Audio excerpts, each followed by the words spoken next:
All right, we are live. Thank you for joining me.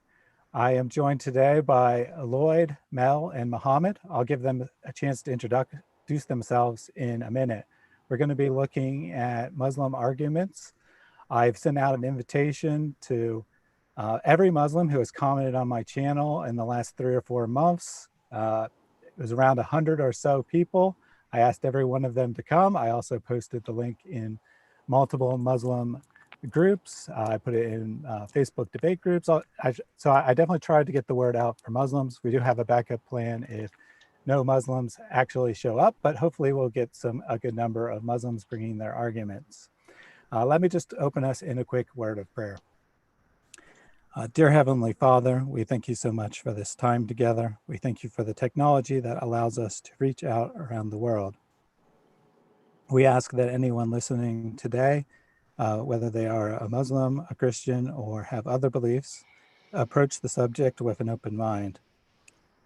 We ask that anything that we say that is useful and beneficial is remembered, and anything that we say is false or not useful is simply quickly forgotten.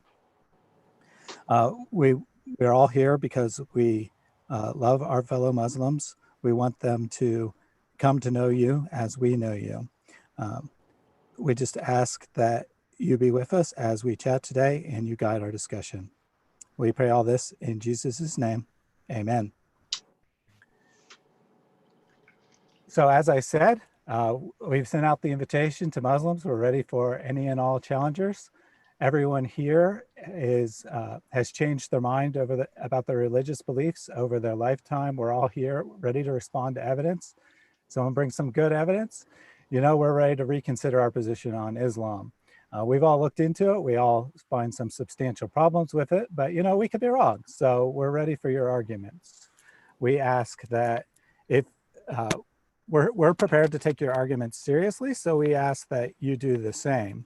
What I mean by that is you don't just throw something out and then as soon as we respond, you repeat it or you move on to something else or whatever. Be prepared to actually defend your arguments. The other thing is this is Make Me a Muslim Day. It is not Make Me Leave Christianity Day, by which I mean this isn't a time to bring your objections against Christianity.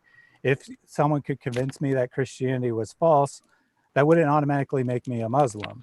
I would become a deist or I'd look into Judaism or, maybe I'd become an atheist or whatever, but I wouldn't automatically become a Muslim just because you convinced me Christianity was false.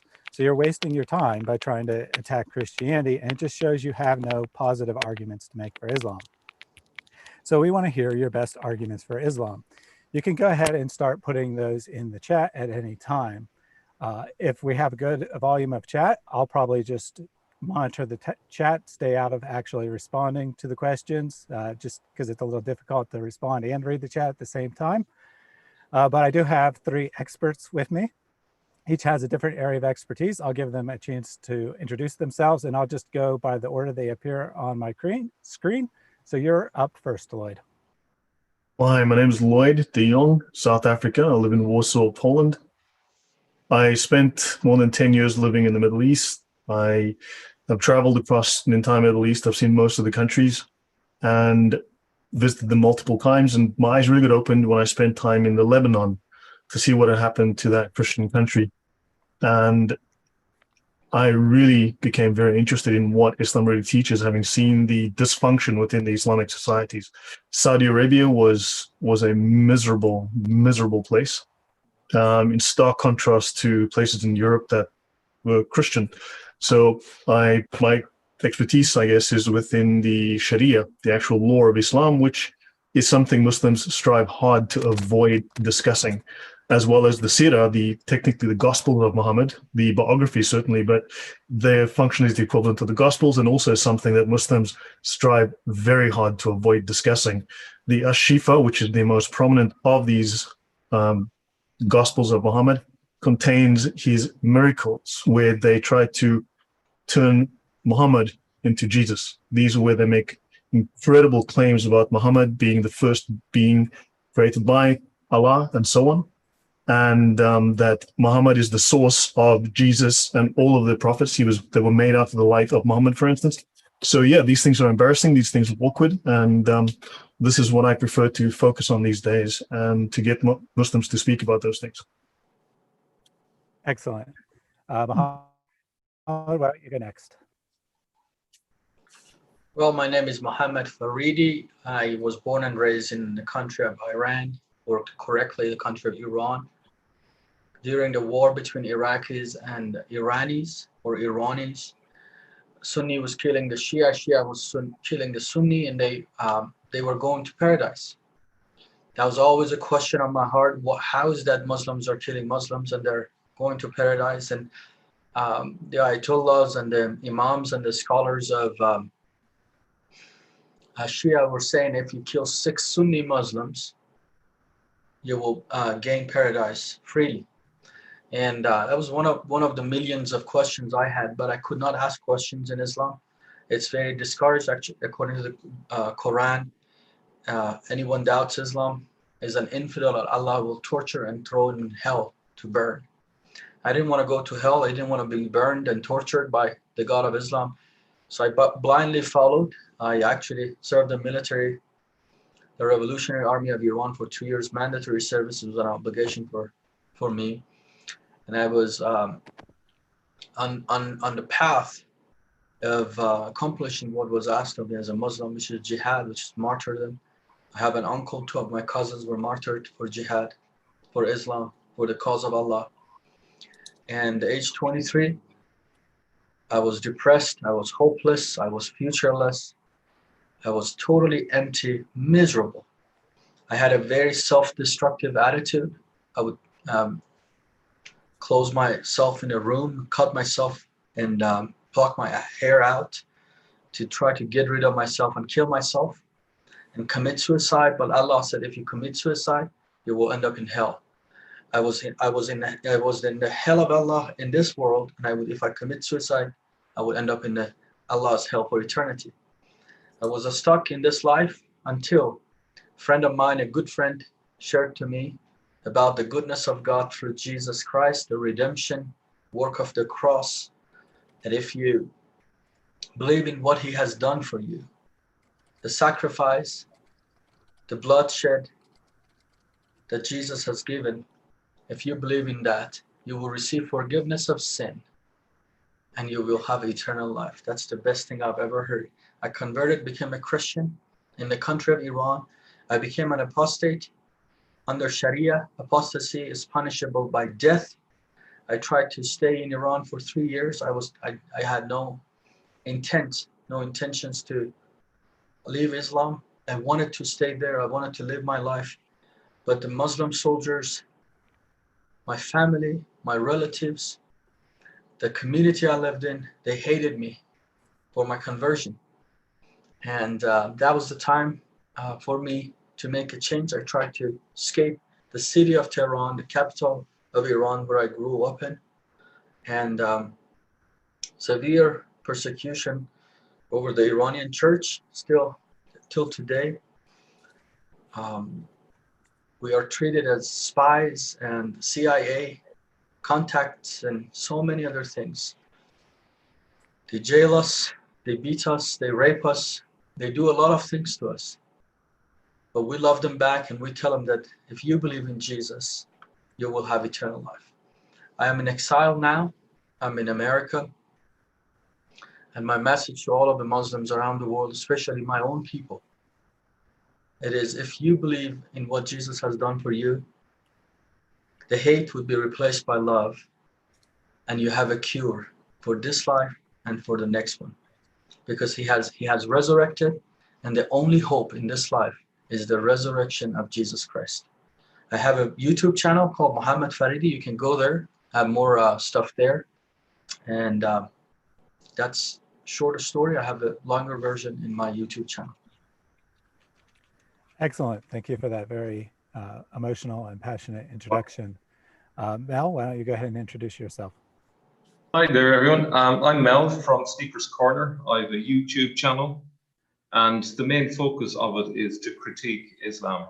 And the way I kind of view our channel is that there's a first tier critique of Islam where you You do a reductio absurdum based on the sources. In other words, you show how absurd they are, and so therefore you work out Islam is false. But what we do is it's called a second tier critique, and we ask the question, did it actually happen?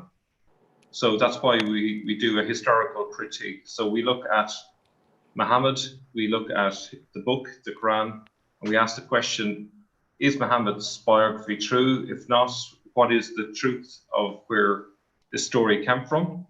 And we also look at the origin of the Quran and who wrote it and why and what are the sources and things like that. So it's a bit complicated, but it's been a very fruitful work over the past 2 years. I am joined by Bala, who's from India. He is polyglot without exaggeration. He has an encyclopedic memory.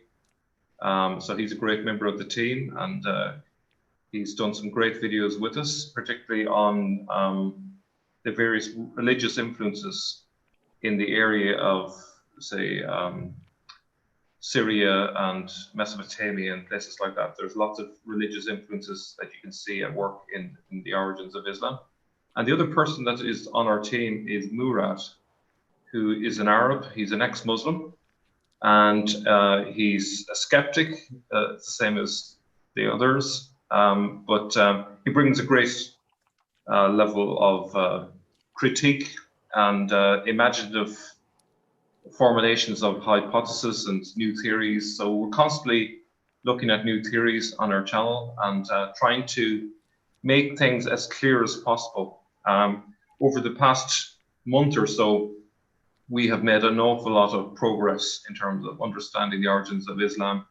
And so in the future, we hope to do a collective video where we really just spell it all out and make it as clear as day. And I suppose the key message for everyone watching is that it's really obvious from the historical sources that the Islamic tradition is full of holes. As Yasser Qadi had said a few weeks ago, it's probably one of the few things he said that was truthful. But it is full of holes, and I challenge any Muslim that's listening and watching, just give it one weekend to do some really critical fact-checking of Islam in any area, and you will discover how false it is. I think one of the reasons why a lot of Muslims don't know how many holes there are in the narrative is because they find their religion incredibly boring. They don't read the Quran in their own language. They don't know what the contents of it are. They rarely read the hadiths, and they rarely read the seerah. That's my experience of talking to many Muslims. Now, there are exceptions, of course, but the majority just go along with the flow. So I challenge Muslims out there to start doing your homework. Don't trust me. Don't trust Thaddeus here. Do your own fact-checking and see for yourself if what we're saying is true or false, because I was actually quite open to the Islamic tradition 2 years ago, in the sense that I assumed that it was mostly true, maybe with a few flaws. But what I've come to realize is that it is a big tissue of lies and inaccuracies. But anyway, that's all I'm going to say on that. Excellent, thank you. I haven't yet seen any comments from, or well, I've seen a couple comments from Muslims, but I haven't seen any arguments yet. So we do have other material that I don't think the Muslims will like if no one wants to give any arguments. And I know that multiple Muslims clicked on this link because they gave it a dislike before we went live. Now you won't see those now because YouTube removes dislikes from live streams before they happen because they're obviously spam and they obviously couldn't have watched the video and said known they didn't like the content. But I don't know what you're disliking. I mean, all I'm doing here is giving you an opportunity to bring your arguments. So I'm not sure what you're disliking. Yeah. But anyway, let me go ahead and give a couple words of introduction to myself, because I know there are a number of people who are new to this channel. They either saw it in the Islam Critiques live stream this morning, or they came over from one of my guests. So my name is Thaddeus. I accepted Jesus as my personal Lord and Savior as a teenager. I soon got involved in Christian apologetics after that, being a fairly nerdy person, being very interested in the intellectual side of things. I was drawn to that. I've been involved in Christian apologetics for around 20 years, on an informal basis, not like, being a professional public speaker or something, but just reading materials and talking to people informally. About 2 years ago, I came across a video on Islam by chance, and I began to get interested in Islam. Before I started investigating Islam, my expectations were similar to how Mel described that. I thought it was false, but I thought that it was mostly okay, mostly had decent morals, decent ideas, that it was false, and that Muslims were in trouble because they weren't going to accept Jesus as their personal savior. But I would have never imagined that it has very little actual historical basis, which would be my position now. I would have never imagined all of the depraved teachings that are found in the Hadith and the Sharia law. And, I didn't know what a Hadith was. I'd never heard the word Hadith. I thought it was just like Christianity, that you had the Quran and Christians have the Bible, and that's it. But not, so the more I learned, the more I realized how incredibly depraved this religion was. And two, the more I realized how few Christians are out there talking about this. There's hundreds, thousands of public figures in Christianity that criticize atheism. Well, I mean, that's fine and good. Atheism represents 6-8% of the world's population. But there's very few. Even being involved in this area, I couldn't probably name more than like 10 or 12 people who focus primarily on Islam and are Christian apologists. So I saw this immense need. Islam's the second most popular religion in the world. It accounts for 25% of the world's population. I saw this huge need and very few people addressing it. So I started to get involved in Islam. I started talking to people on YouTube comments. I started, just learning a lot of stuff and talking to people, learning more stuff. And then at some point I befriended Islam Critiqued, and I mentioned to him that I was doing an apologetics talk at my church, totally unrelated to Islam, and, just a generic Christian apologetics talk. The subject was suffering. And he said, if you're going to be doing the talk anyway, why don't you record it and put it up on YouTube? So I decided to do that. Believe me, this is the last thing in the world I would have imagined myself doing. I'm a very introverted person. I'm very shy. It's difficult for me to talk to people. Becoming a public figure, and not just a public figure, but one who criticizes Islam and subjects himself to daily comments about what a horrible human being he is and how all is going to send me to hell. I could never imagine that for myself. I can only say that it was the Holy Spirit drawing me to this. There's no other explanation. This is nothing I would have ever imagined getting involved in on my own accord. So my channel is a mix of Christian apologetics and polemics against Islam. It's probably about 75% Islam, 25% Christianity. I've had multiple live streams with everyone who's joining me here today. So look at my archive and check those out. There are lots of excellent stuff there. So that pretty much introduced myself. I have not been looking at the chat while I was talking. Did anyone else happen to see any arguments come in from Muslims? The one that I'm trying, as you see, I'm chatting on the chat. I think the very lame arguments of 1 + 1 + 1 is 3. So mathematically I answered that. So I think we're over that. But one of the things that I see that it's been somewhat debated in the chat is the Trinity, which is one of the most amazing things that the God of Christianity actually offers. We are a social being. We cannot be in isolation. Isolation kills us. That's why when you put a criminal in jail, you put in a solitude in an individual cell, because that's how you make him crazy, because that's how they go crazy. That's the most, the worst punishment for somebody, to just isolate them. And since God has created us in his image, we're a social being. He was a social being himself. So that's actually one of the most amazing things that the God of Christianity offers. Even though he is one, he's three in one, which is such a beautiful concept. So that's my answer to some of those dear Muslims, or some of those people out there that are asking about Trinity. I'd like to add to that, actually. I think behind that challenge with three in one and their opposition to it, and their failure to see that Christians are monotheists, I think there's an assumption that the being of God is the same as the being of creation.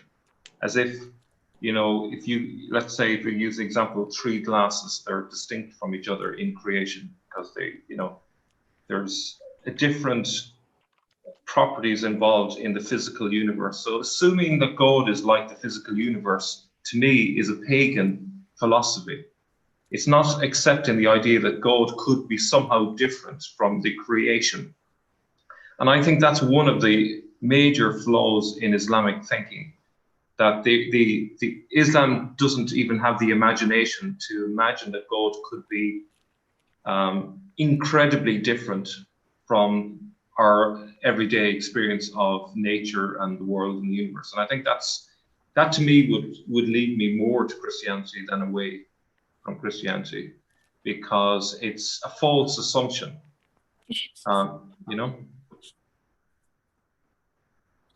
Yeah, absolutely. One of the titles of Allah is most loving, all loving. But who was he loving before he created? The God of Islam needs to create in order to have something to love. The God of Christianity is complete in his own nature. Three persons, he's been in loving, the three persons have been loving each other from all eternity. The Christian God alone has that aspect of being able to love, not needing creation.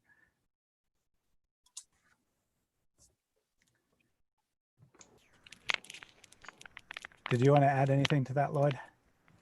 No, I'm just watching the chat that a stranger is back making the same inane comments. And he speaks of Allah, the name of Allah, but really, what is Allah's name? Because Allah just means the God. It's a descriptor. It refers to a God, one of many, the God. So which God specifically? I mean, Dan Gibson gives us some good information as to who that might be. And he speaks of Baal Shaman as the prime God in that pantheon. But then if you look at Strong's dictionary H423 or H422, you've got the Hebrew root Allah, which means a curse. So, so if you want to, so if he can tell us what is Allah's name, and then he mentioned that Yahweh is not the name of the Christian God. Very interesting. He called that a descriptor as well. And I mean, that's the name that God gives himself. And also, because I was a Muslim, I worshipped Allah for 23 years. I need to weigh in this because the word Allah or Allah or whatever whatever term you use for the God of Islam, because there's a lot of arguments that Allah, now they use it in Arabic for even Jehovah in the Bibles and so on and so forth. But I have worshipped Allah. If you go to if you look at the first king in the Bible, chapter 18, there's a story about Elijah. He's talking to Ahab and Jezebel, his wife, and the prophets of Baal. And if you look at it, I'm going to read some of those passages. I'm going to show it to you, because Jehovah is actually the prophet of Jehovah, the prophet Elijah, is confronting the false God of Islam long before Islam came about. I'll show it to you, because I have worshipped him. And when I was for the first time reading this passage in the Bible, I was absolutely fascinated by it. In the first King, chapter 18, verse 20, it says, "So Ahab sent all the children of Israel, gathered the prophets to come to the Mount Carmel." So Elijah, the Jezebel, was a worshiper of Baal, and looking and hunting down the prophets of Jehovah. And then God sends Elijah to confront him, to show which one is the true God. And then they take him to, the story comes to this. You have to read the whole chapter.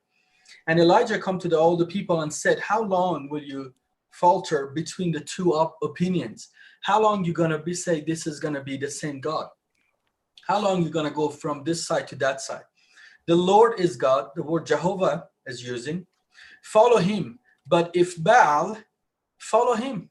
Let's find out which one is the true God. But the people answered, the Israelites answered him not a word. They kept silent. Then Elijah said to the people, I alone am left a prophet of the Lord, but Baal prophets are 450 men. Therefore, let them give us 2 bulls. So they build 2 altars and they bring 2 cows to sacrifice for their gods. And whichever God will send fire will know that's the true God. I'm going to go down to verse 25. And now Elijah said to the prophet of Baal, choose 1 bull for yourselves and prepare it first. For you are many, there's too many of you. And call on the name of your God. G-O-D, it's the small letter actually, the Bible uses, but put no fire under it. So they took the bull, which was given them, and they prepared it, and they start calling on the name of Baal from morning till noon. It reminds me of day of Ashura, when the first month of in Arabic calendar is Muharram, the month of blood, that's what we call it. And on the 10th day, we worship, or we mourn ritually for the death of the 10th Imam Hussein, the 3rd Imam, on the 10th day. And we beat ourselves. Just look at this passage of scripture, is exactly explaining the Islam I come from. So they prepared the bull, put it on the altar from morning till evening, saying, O Baal, hear us. But there was no voice. No one answered. And then they leaped about the altar which they had made. And so it was at noon. Elijah mocked them, said, cry out loud. Maybe you need to speak a little louder, for he is a God. Either he is meditating, or he is busy, or taking a journey, perhaps sleeping, and must be awakened. So they cried aloud. That's what when we scream too, when we yelled, and cut themselves. That's the Shia Islam. When we self-flagellate, as was their custom, with knives and lances, until the blood gushed out. I have the scars on my head and on my back still from this ceremonies, from this way of worshiping the God of Islam, Baal. So they cried aloud and cut themselves, as was their custom, with knives and lances, until the blood gushed out on them. And when midday was past, they prophesied until the time of the offering of the evening sacrifice, but there was no voice. That is exactly explaining my situation. That's how much I self-flagellate, cut myself, screamed and beat and cried and gushed my own blood, but there was no answer. Nothing was coming to me. Nothing was answering me, because I was going to the God of Baal. I was going to the wrong God. And when Elijah, and if you go down those passages, when Elijah called on his name, there was an answer, because the God of the Bible, the God of Christianity, is alive and well, and he responds to your prayer as he responds to my prayer. And when I call on his name, he rescued me out of this miserable religion that I was in. You know, Muhammad and Allah are both called the praised one in Islam.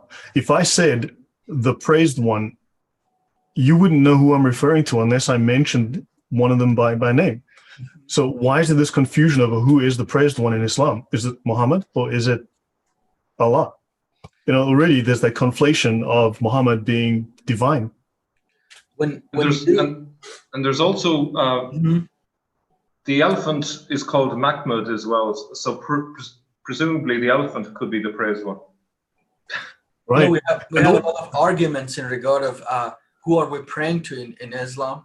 Is it Muhammad? Is it Allah? Who? Because many times when the TV channel starts in Iran, they start saying something about the Prophet of Islam, and many of those prayers, many of those ceremonies, many of those rituals in Sharia, when I did it, it was directly to Muhammad.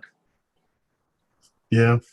Also, that Aisha tells Muhammad, if you read Al-Ghazali, who is the prime, shall we say, Imam of Islam after Muhammad, he writes that Aisha says to the Messenger of Allah, it is you who pretend to be a prophet from Allah. And this is mentioned, I've got a couple of references here written by Al-Ghazali. This is the number one Muslim after Muhammad. So his wife is telling him, you pretend to be a prophet from Allah. So a couple housekeeping comments. First of all, Islam Critiqued is in the chat, and he noted that the Elijah story is a reversal of the classic ancient Near Eastern story about sleeping gods. And so just to give you an idea of the depth behind scripture, that there's a lot going on that we don't necessarily recognize just looking at it. We get the important message, right? But we don't necessarily understand all of the cultural context. So I thought that was a great comment. Someone earlier asked if I'm a young Earth creationist or old Earth creationist.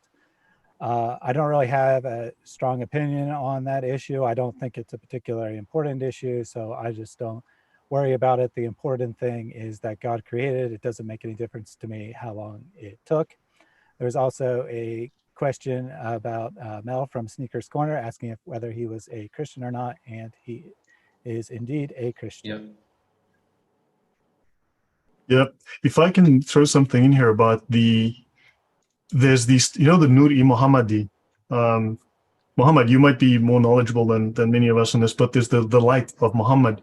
If you go to some of the Sirah manuals, like this is in the Milal wa Nihal, they speak of that long before the creation of the world, God, meaning Allah, took a ray of light from the splendor of his own glory and united it to the body of Muhammad, saying, thou art the elect, the chosen.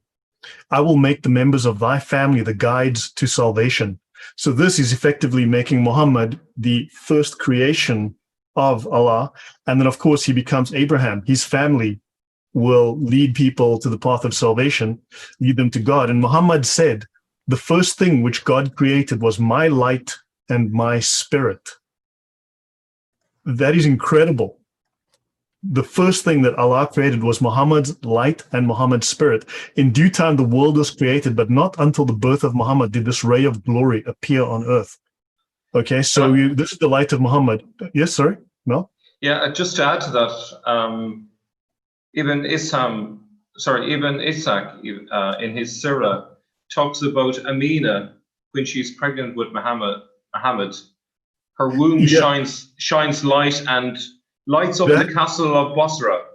I've got about 6 different references to that. That's not only Ibn Ishaq, it's also in a number of different Sirah manuals. And in fact, it's even in Ibn Kathir. And he says her, excuse my French, her vajayjay. He mentions the light shines out of her vajayjay 1,300 kilometers from Mecca to Busra in Syria, lighting up the castles. Now, if she was indoors, that was a very strong light. If she was outdoors, were there witnesses who saw this light? And how do you see 1,300 kilometers? Just back to so Muhammad was shining out of her private parts. And then in the Kitab Ahwal al-Qiyamat, we see that Allah created a tree with 4,000 branches called the tree of life. And then he created the light of Muhammad, and he placed the light of Muhammad on the tree, and the light of Muhammad praised Allah for 70,000 years. But then he took it off the tree, put it in a lamp, and then the spirits of all mankind and presumably the angels worshipped Muhammad for 100,000 years. So for longer than Muhammad worshipped Allah, Muhammad is worshipped by the spirits of all humankind. So we worship Muhammad, right? And then Muhammad his light was taken, and all the prophets from from Noah to Abraham to Jesus, were all made from the light, from the body of Muhammad. There is Yeah. Sorry to interrupt, there's a bit of a lag. A source that Murad from my channel mentioned is that in the medieval sources, there is a mention of a golden statue of Muhammad that once existed. Now, if we could find more solid evidence for that, that would be more support for the idea that Muhammad was divinized or treated as a deity for at least some of the history of Islam. But even just looking at the documentary evidence in terms of the sources, it does appear that way, even though there's a huge denial that they are actually doing that. Well, that is correct. For instance, it says Allah commanded the spirits, which is all of mankind and presumably the angels, to look upon the form of Muhammad. They all obeyed, and those who saw his head became a caliph and a sultan amongst men. Those who saw Muhammad's forehead became a commander. Those who saw his eyes became one who knows the word of Allah by heart. But basically, and so it goes on. And then those who saw like his ankles, right, became, you name it. And then those who saw the soles of his feet became, let's say Indians. And those who saw nothing became Christians and Jews. So those who saw his heart became Muslims. And then those who saw nothing, the blind, became Christians and Jews. Yeah. So we do have... sorry to interrupt. We do have what's the closest to an argument we've received so far. A stranger quoting the Quran wrote, "Why, when you heard it, did not the believing men and believing women think good of one another and say this is an obvious falsehood?" Now, I don't know if he intended it this way, but I'm going to take it this way because this is the way that actually makes it into an argument. The argument would be there was lots of Jews and Christians around at the time of Muhammad. We don't have any record of them rejecting him. So wouldn't that be evidence that Muhammad was accepted as a prophet by presumably knowledgeable Jews and Christians during his own time? So who would like to take a stab at that argument? Sorry, I was typing. I missed the question. Yeah, maybe just repeat that question again. So the question is, why did Jews and Christians of Muhammad's time not reject him, openly oppose him, say, this guy's obviously a false prophet? Well, they did reject him. That's why Muhammad decided to kill them, because they wouldn't accept him as a prophet. And I think there's also lots of, I don't know if you can hear me. There seems to be lots of references to the criticisms of Muhammad in the Quran as well. So that seems to contradict it. Yeah. Yeah, the Quran itself says, you're just making up tales of the ancients. We already know these stories. You're not a prophet. And then, of course, it rebukes that, but it's pretty clear evidence that people were saying it. Yeah. Why don't you, this will be a good question for you, Sneakers, because you look at the early sources. Tell us what are the earliest sources that are considered reliable by Muslims compared to the earliest Christian sources about Muhammad? Yeah, so from the 760s is when you have Ibn Ishaq's Sirah. So if you compare the early sources from a Christian point of view, you're talking from the 630s onwards. So from say 636, you have one of the earliest sources that refers to the Tayyaye of Muhammad. You also, I think that one was called the Fragments of the, I can't remember the full title of it. I think it's the Fragments of the Arab Invasion or Arab Conquest. I think it's the Arab Conquest. That's 636. And there's one by Thomas the Presbyter in 640, who again refers to the Tayyaye of Muhammad. And then there's Sebius in the 660s, and then there's the various other ones from the 690s onwards. But you're talking about 130 years at the earliest before you have the Islamic traditions starting point, which means that there's about 130 years of traditions that they have literally just deleted and chucked away. And the big question is, why did they get rid of it? Because surely the followers of Muhammad were writing down details about him and records about him if he was as valuable and as important as they say he was. So they obviously have got rid of things. And the reason why they got rid of it is because they created a myth about who he was. His entire story was recreated to fit a new narrative. And the reason is because I believe he didn't come from the Hijaz originally. He came from the Euphrates in Iraq. And if any of you saw my video earlier today, I gave some evidence for that. And the context of the Quran as well is all the locations mentioned in the Quran are to do with the Nabatean region. So there's a total mismatch between the Islamic tradition and the Quran itself and the locations it mentions. So I hope that answers the question to some extent.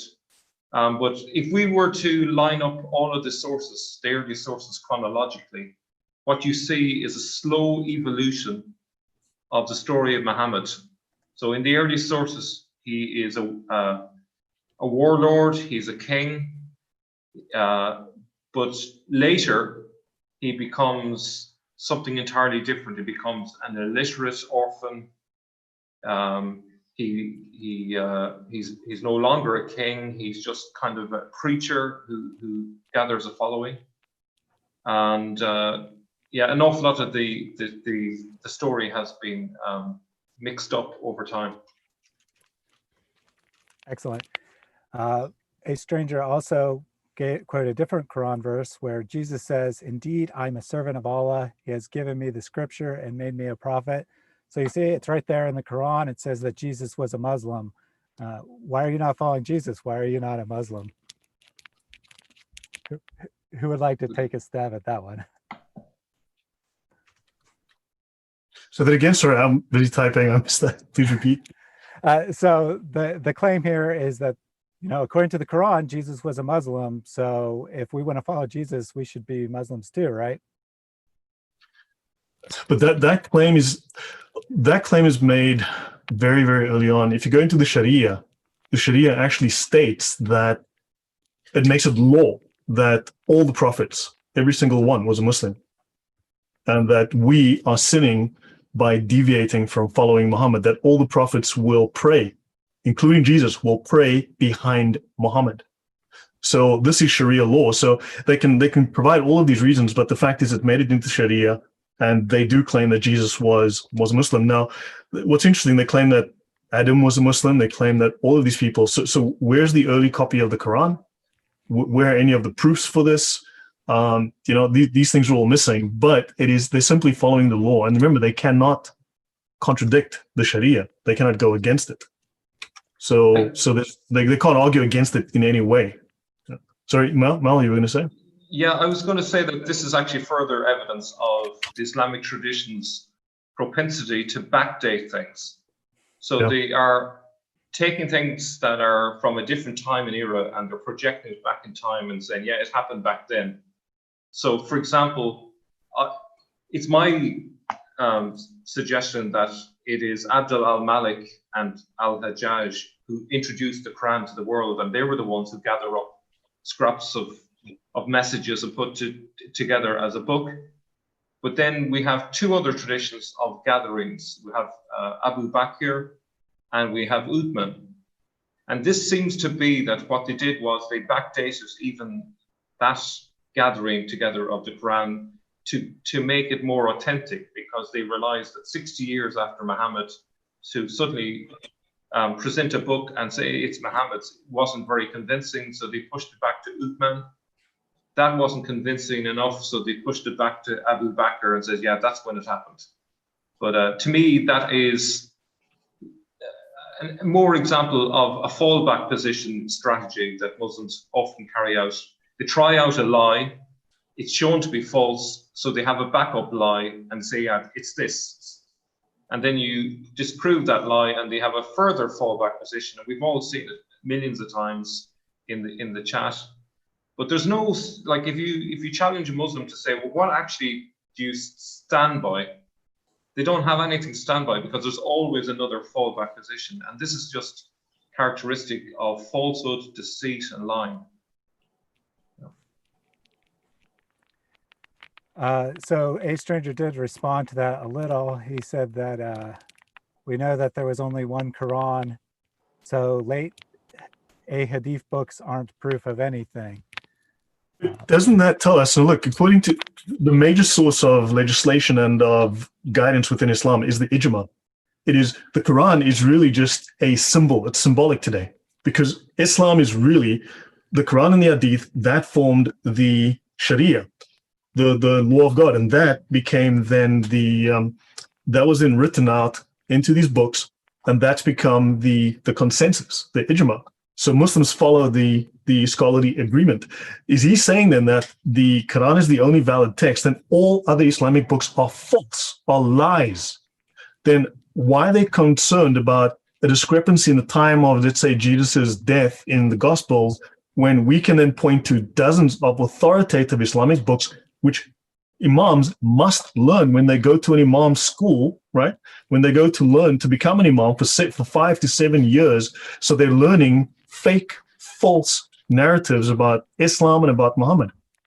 The moment you question this, it's like, no, all those books are weak. All those books are false. No, they're not. Imams are required to learn them.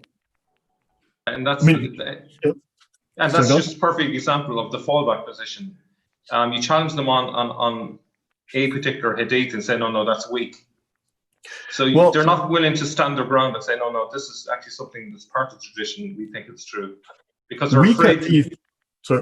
Because they're afraid that if it's shown to be false, then Islam is proven to be false. So they're willing to let go of it, drop it like it's hot, as soon as people challenge it, Well, weak hadith are in the Sharia. If you read the world's most famous Sharia manual, the Umdat al-Salik, right, you're going to find plenty of weak hadith, because according to the Islamic scholars, and we're always told, consult the scholars. So you know what? I went to consult the scholars. I've made 2 videos on this on my channel. Weak hadith are A, true, and B, reliable. They are considered by the most authentic scholars in Medina and Mecca that these are reliable, true sources, especially when they relate to Muhammad. They are considered entirely true and reliable. Weak doesn't mean false. A weak hadith is something like a 95% chance of being true. They've actually got a grading scale for it. Yeah. Right. Yeah. So this is they call them weak. Now, if all of Islam is lies, how are we supposed to believe it? How are they believing it? If every single source that their scholars use that's in the Sharia is false, how is any of this true? So A Stranger, he's exhibiting this behavior that you're describing perfectly. First, he said that, just ignore all of them, because if they're false, why don't you just throw those out and criticize the Quran directly?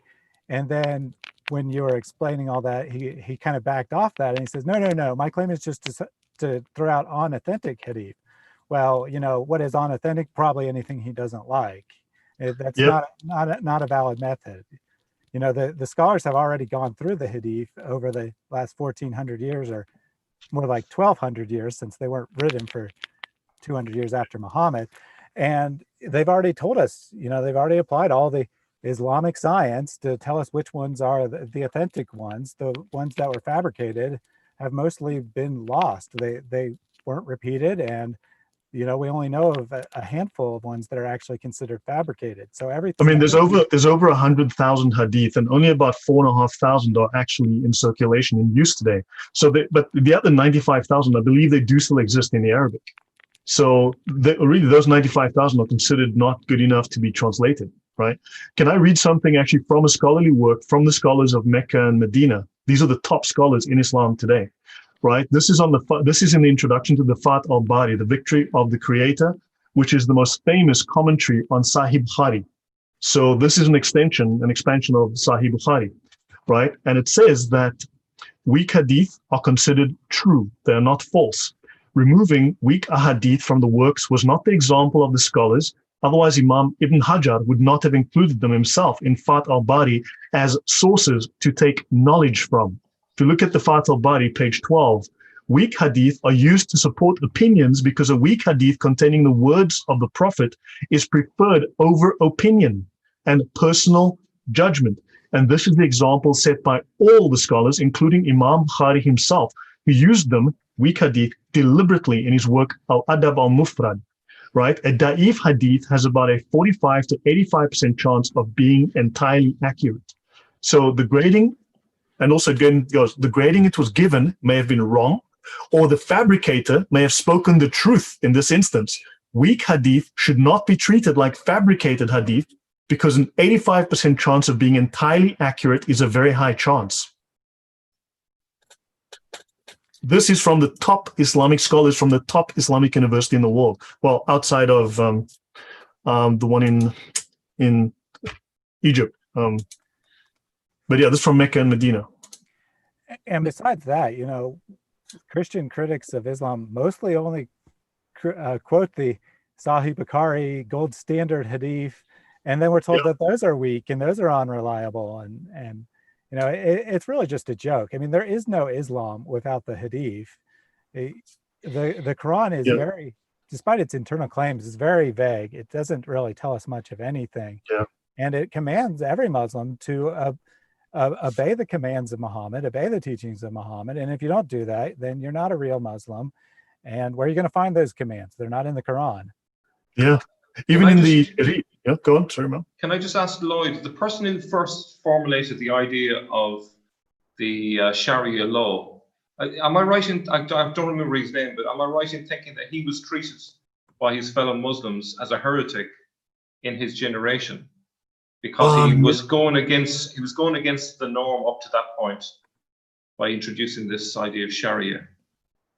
I'm not familiar enough with that particular subject. Yeah, I'll need to look it up, but I know that at least one source I read is that when he first developed the school, it might have been Hanifa, I'm not sure, but when he first proposed the idea of Sharia, it was so against the tradition up to that point that he was shunned by fellow Muslims and treated like a heretic. And it was generations later that suddenly Sharia law got accepted as part of Islam's tradition. I'm not familiar with that at all, I must admit. No. Mohammed, do you have any comments on that? I do not. No, I'll have to look that one up and come back to you. Yeah, also remember at one point the hadith were not considered as authoritative as the Sirah. The Sirah were far more authoritative. And also Sirah is, I think, the plural of Siyar, which means war. So the Sirah of the prophets are the battles or the wars of Muhammad. Yeah.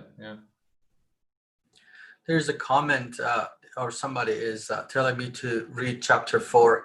I think the name is a Voice in the Dark or something like that. Yeah. He's telling me to read chapter 4, verse 137 of the Quran, and when I'm alone with myself, to reconsider Islam and revert. But I'm going to read the verse here for you. Indeed, those who believed, then they disbelieved. It's talking about me. I believed and then I disbelieved. Then believed, then disbelieved, which is I didn't do that. And then increased in disbelief. Never will Allah forgive them, nor will He guide them to the way. And the word Sabila Allah or Sabila is used there. I just want to answer to you, my brother or my sister hiding behind this account with no pictures or names or any of that. I want to tell you that in John chapter 14, verse 6, Jesus said, I am the way.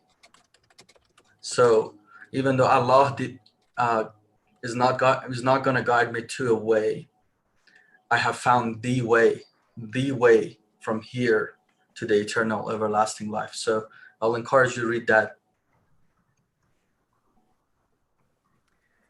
Excellent.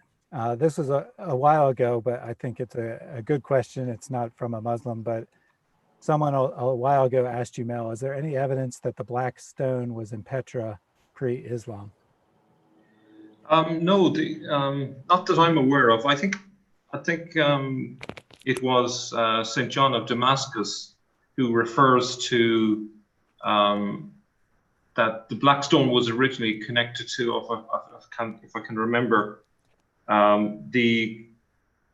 I've forgotten the name, Aphrodite, the goddess Aphrodite, and said that originally it was part of a much larger statue, and eventually it got disfigured and then it got reduced to a stone. But he doesn't say where exactly this happened. Presumably it was in Petra, but I have my doubts about the Petra side of things. I think it answers some of the questions, but my research is kind of leading me further east from Petra to Iraq, as you probably have figured from today. So I'm kind of that whole Petra thing. I'm kind of, it's all under review for me at the minute, you know. So not a full answer to the question. It's probably something I will need to find out more about. But I haven't found any evidence to suggest that Blackstone was in Petra. Very good.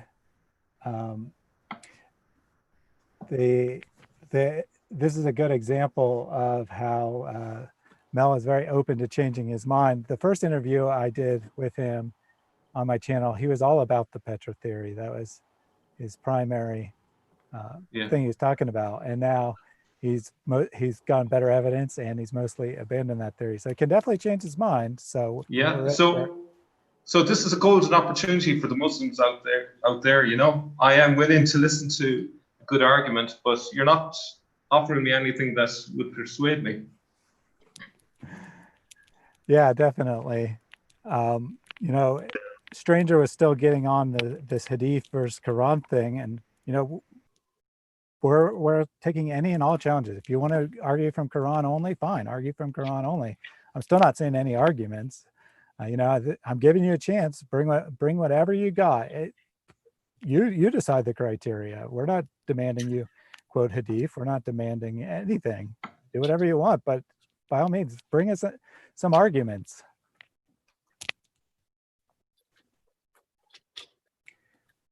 Nice telling me I'm mixing Hadith. You know, man, because we've been so confused about what Islam is, we took the time to go and study Islam. We presented honestly, we presented directly from their best scholarship. You know, I didn't make it up. I read it right out of their books. I've studied these books for years. They lie to us about the Bible. They lie to us about the Gospels. They misinterpret and they distort. Whereas we are reading it straight out of their scholarship, the best scholarship available. I can back up everything I say. And he wants to tell us we're far beyond not knowing what a Hadith is. You know, I just read to you a portion of the finest scholarship in Islam about the quality of Hadith. They grade them all from the Sahih, which is considered 99% reliable. Then you've got from 98 to 95, and then you know, and so on and so on. So this, we can read from the scholars. We don't have to listen to your opinion. You know, so why are they, you know, they just keep lying. They're just really, and they want to distract from the subject. One thing I'd like to bring up, and this is a big reason why I think I would never become a Muslim. In the Gospels, Jesus sets a very high standard for truth-telling among his followers. He says, you don't even need to make an oath. Let your yes be yes, your no be no. And that's the standard that most Christians try and follow. But yet Muslims tell us that the Bible has been corrupted. So if that's the case, then Jesus originally perhaps was saying you should tell lies, which doesn't seem to be credible. But if he did say in the original gospel, which I believe, that you should be truthful, how come Muhammad and his followers are not following that standard? Why is there such an obvious culture of lying and deceit in Islam? Not just now, but for the last 1400 years, it's really evident to anyone with eyes. I'd love to hear a Muslim response to that. So we do have something that it could qualify as an argument coming from a stranger. He says, I believe in Jesus already, and Jesus, even according to the Bible, ordered to worship God alone, Matthew 4:10. So we haven't heard from Mohamad for a little while. So Mohamad, do Christians worship anything besides God? Absolutely not. Let me go to Matthew 4:10. And then Jesus said to him, away with you, Satan, for it's written, you shall worship the Lord your God, and him only you shall serve. So that's our argument. That's what we're saying. You should only worship God. We don't disagree with that at all. So that's my answer.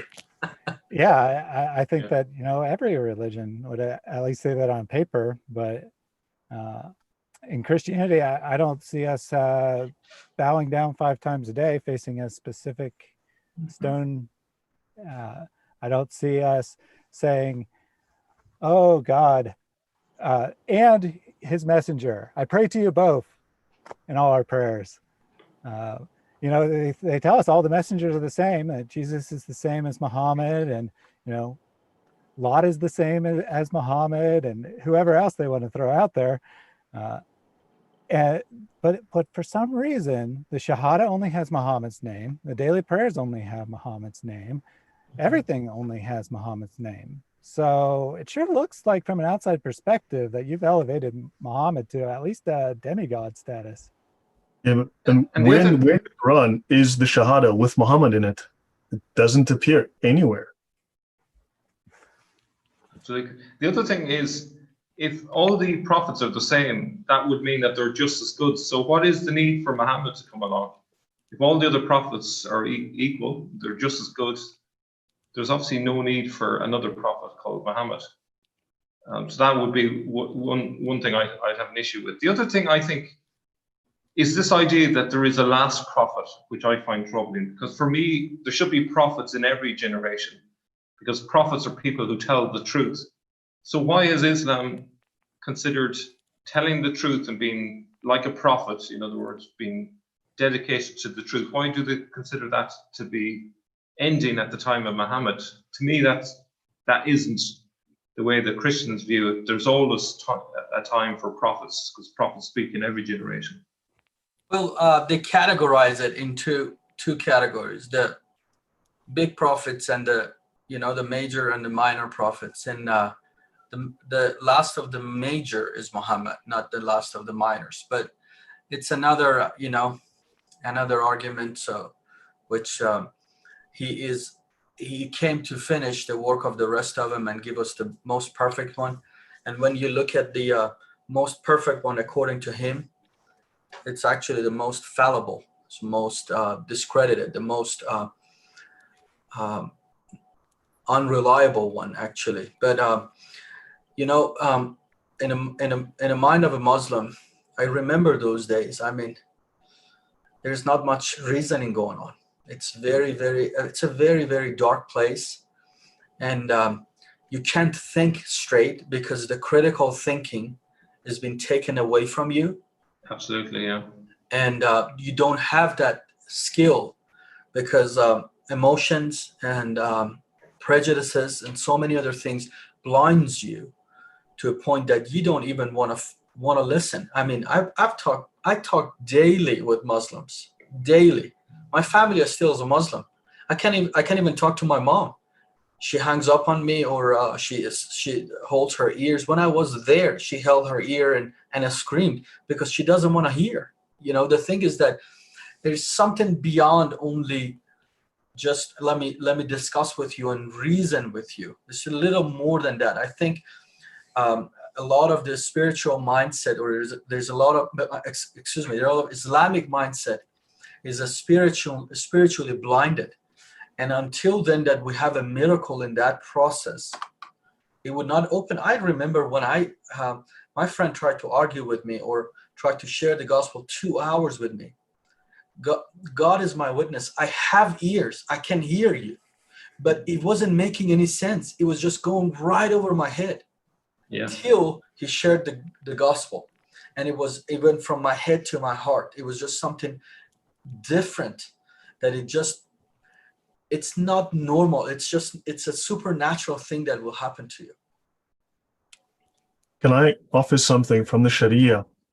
It says that in this school of thought, the good of the acts of those morally responsible are what the lawgiver, and the lawgiver in Islam, because Islam's a legal religion, the lawgiver, and it says synonymous with Allah or Muhammad.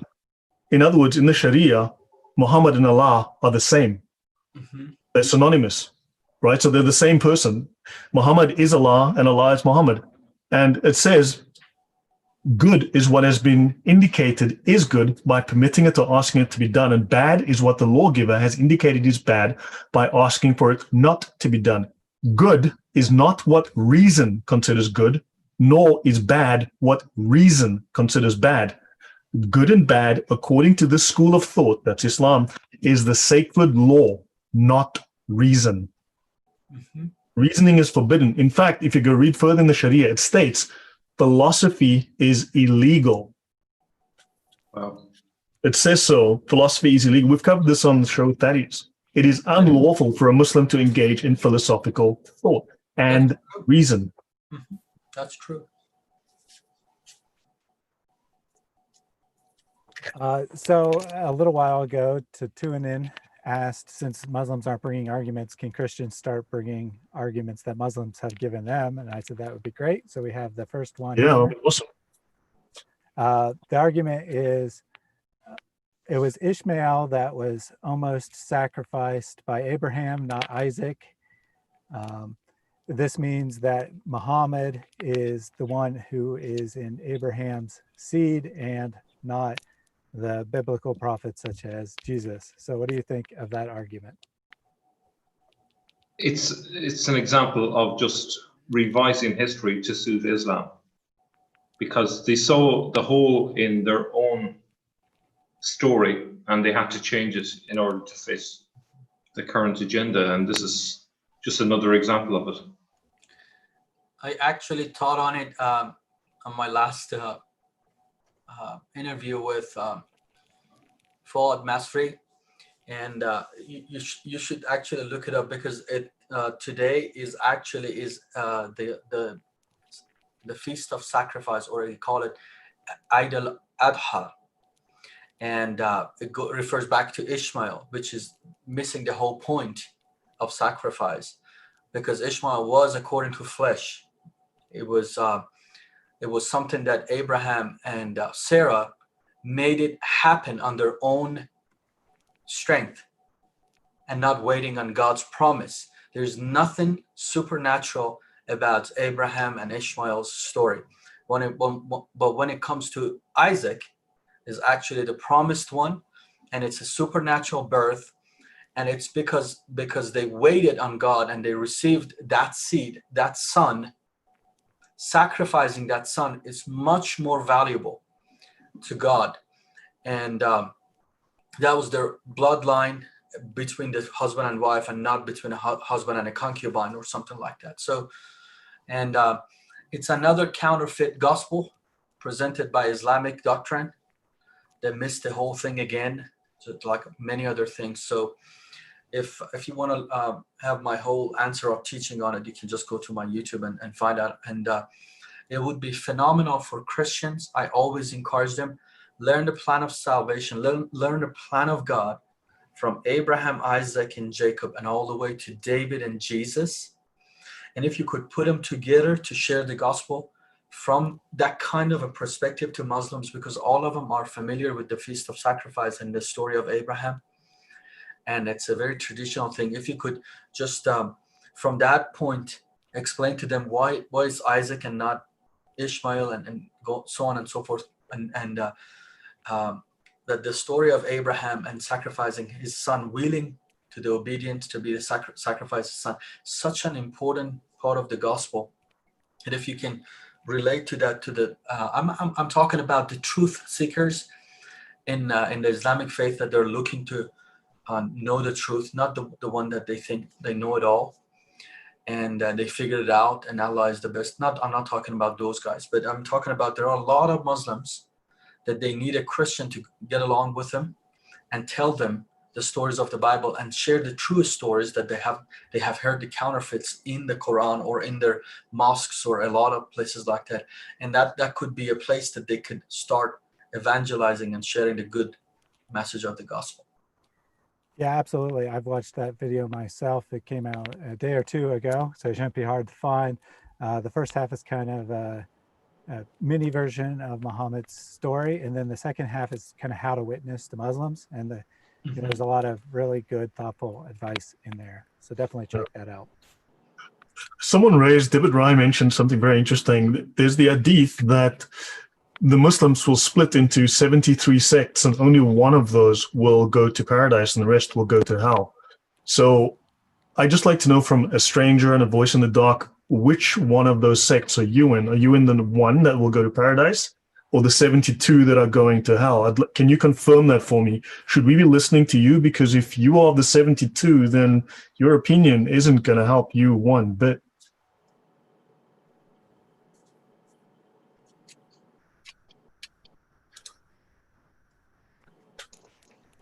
If that was a lottery chance of winning, 1 in 72, I wouldn't be exactly thinking I have the money in the bank. You know, it's not great odds, is it?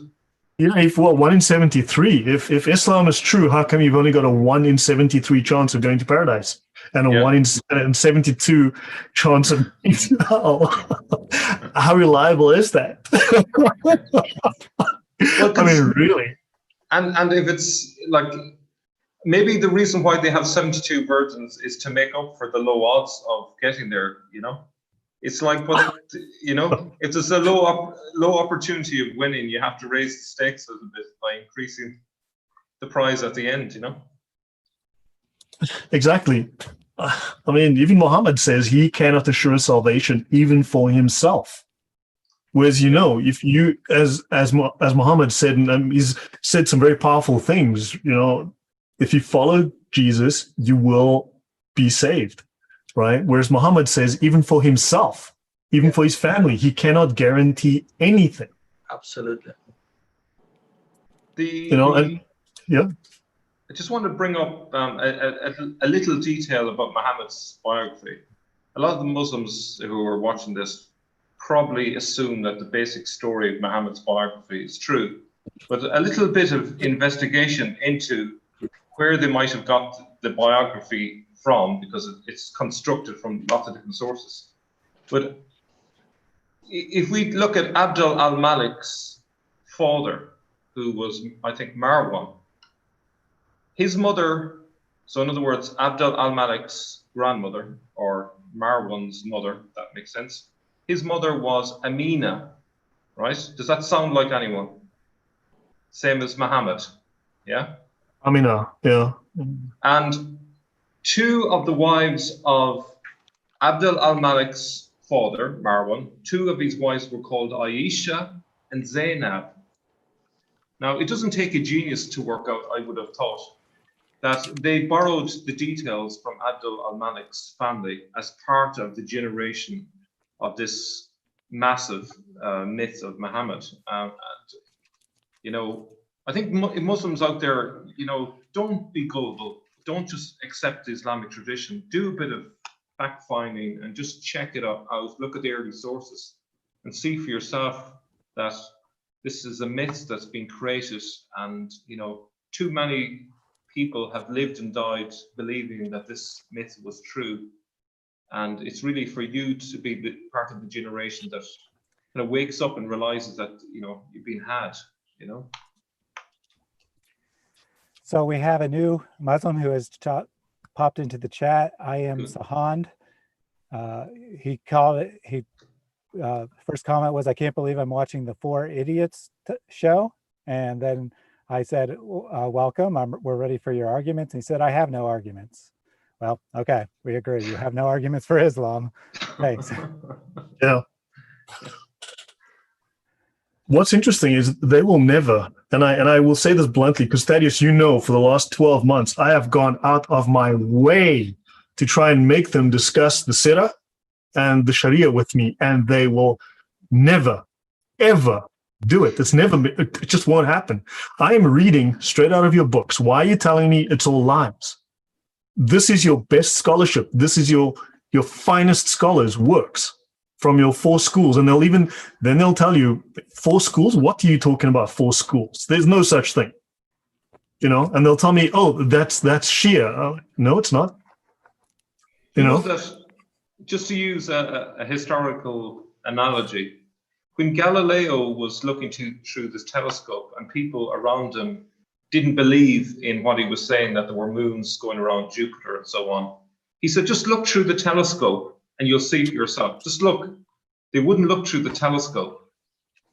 And that's exactly what is happening today. You know, Muslims are just being asked, hey, just look through the telescope and see for yourself. And the telescope here being the Sirah and the Hadith. They won't look because they're afraid of what they will see if they look. Yeah. Well, also don't forget, Muslims are divided into 4 categories, right? You have the Ibarah, the Ishara, the Haqaiq, and the Lataif, right? There's the 4 levels, right? So your average Muslim is in the Ibarah level, the literal level of the Quran. They're not allowed to look past that. The next level, your imams can go into the Ishara, the allegorical meanings. They can see a higher level of meaning. But don't forget, it's illegal for the average Muslim. So he's not allowed to even go there. And don't forget, as we've discussed on the show in the past with you, Thaddeus, Muslims are not meant to study. It's in the Sharia. I can go find the references. They're not meant to study Islam. They're not meant to ask any critical questions because it will make them lose their faith. And we've covered this in depth. So it's actually a law in the Sharia. Now, I would also like to say, like a voice in the dark who's telling me it's wishful thinking. I'm reading right out of your Sharia. So do me a favor, go to your Sharia, your finest Islamic manuals, right? I'm reading out of the most famous Sharia manual on earth, right? And I've done hundreds of hours of work on this, and there's hundreds of hours on YouTube on this. Show me the way I'm wrong. From your Sharia manuals, name the manual, name the author, name the school. Go for it. I'm happy to do this. Let me Quote, because many of you guys that discuss Islam know Islam more than 99% of the Muslims themselves, but the idea of not asking questions, where we get that idea. Well, let me quote that in the Quran, because it's important that we know it's not something made up, that we are making it up.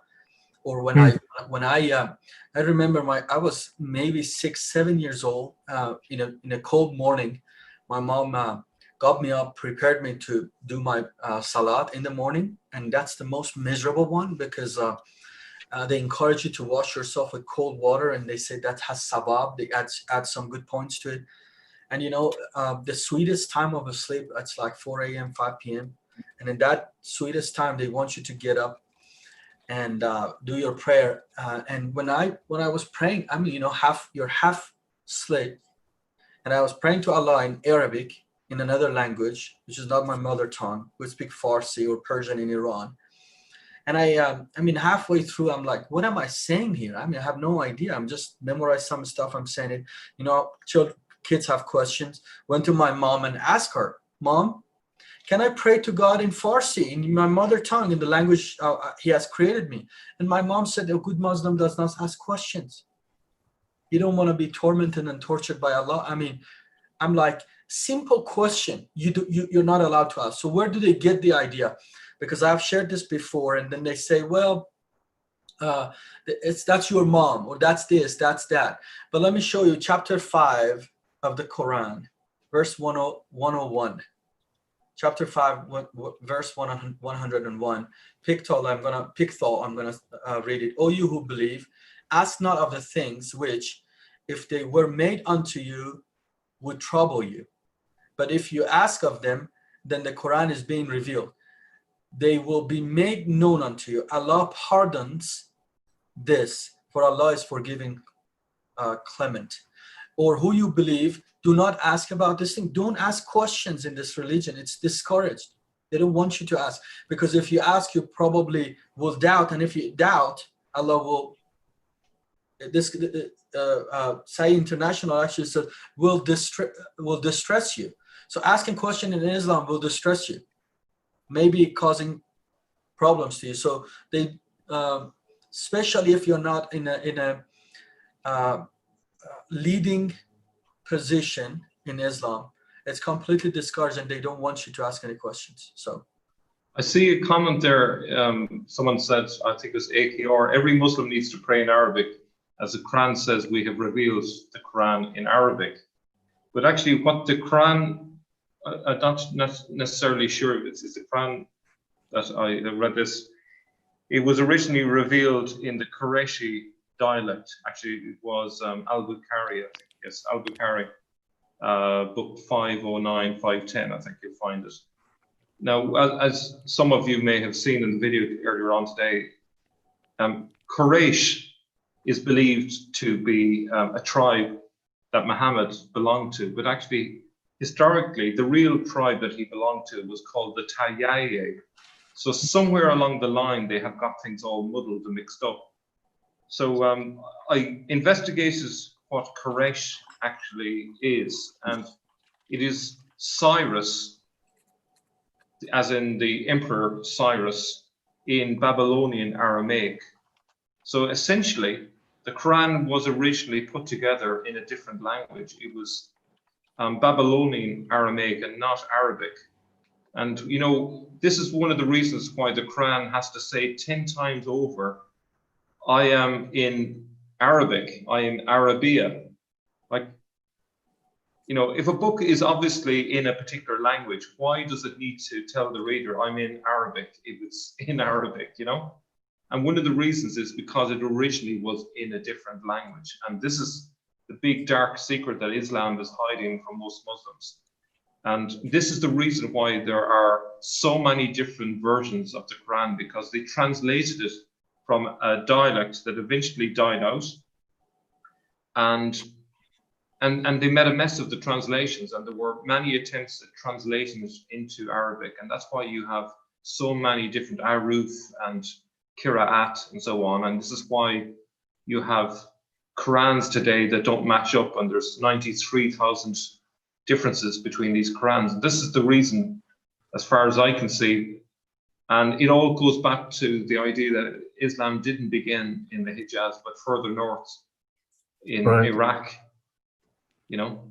So that's where I think, and like if you connect it up, if you connect the dots, who's the person associated with the gathering of the Quran? It was Al-Hajjaz. Al-Hajjaz was the person, and he was the governor of Iraq.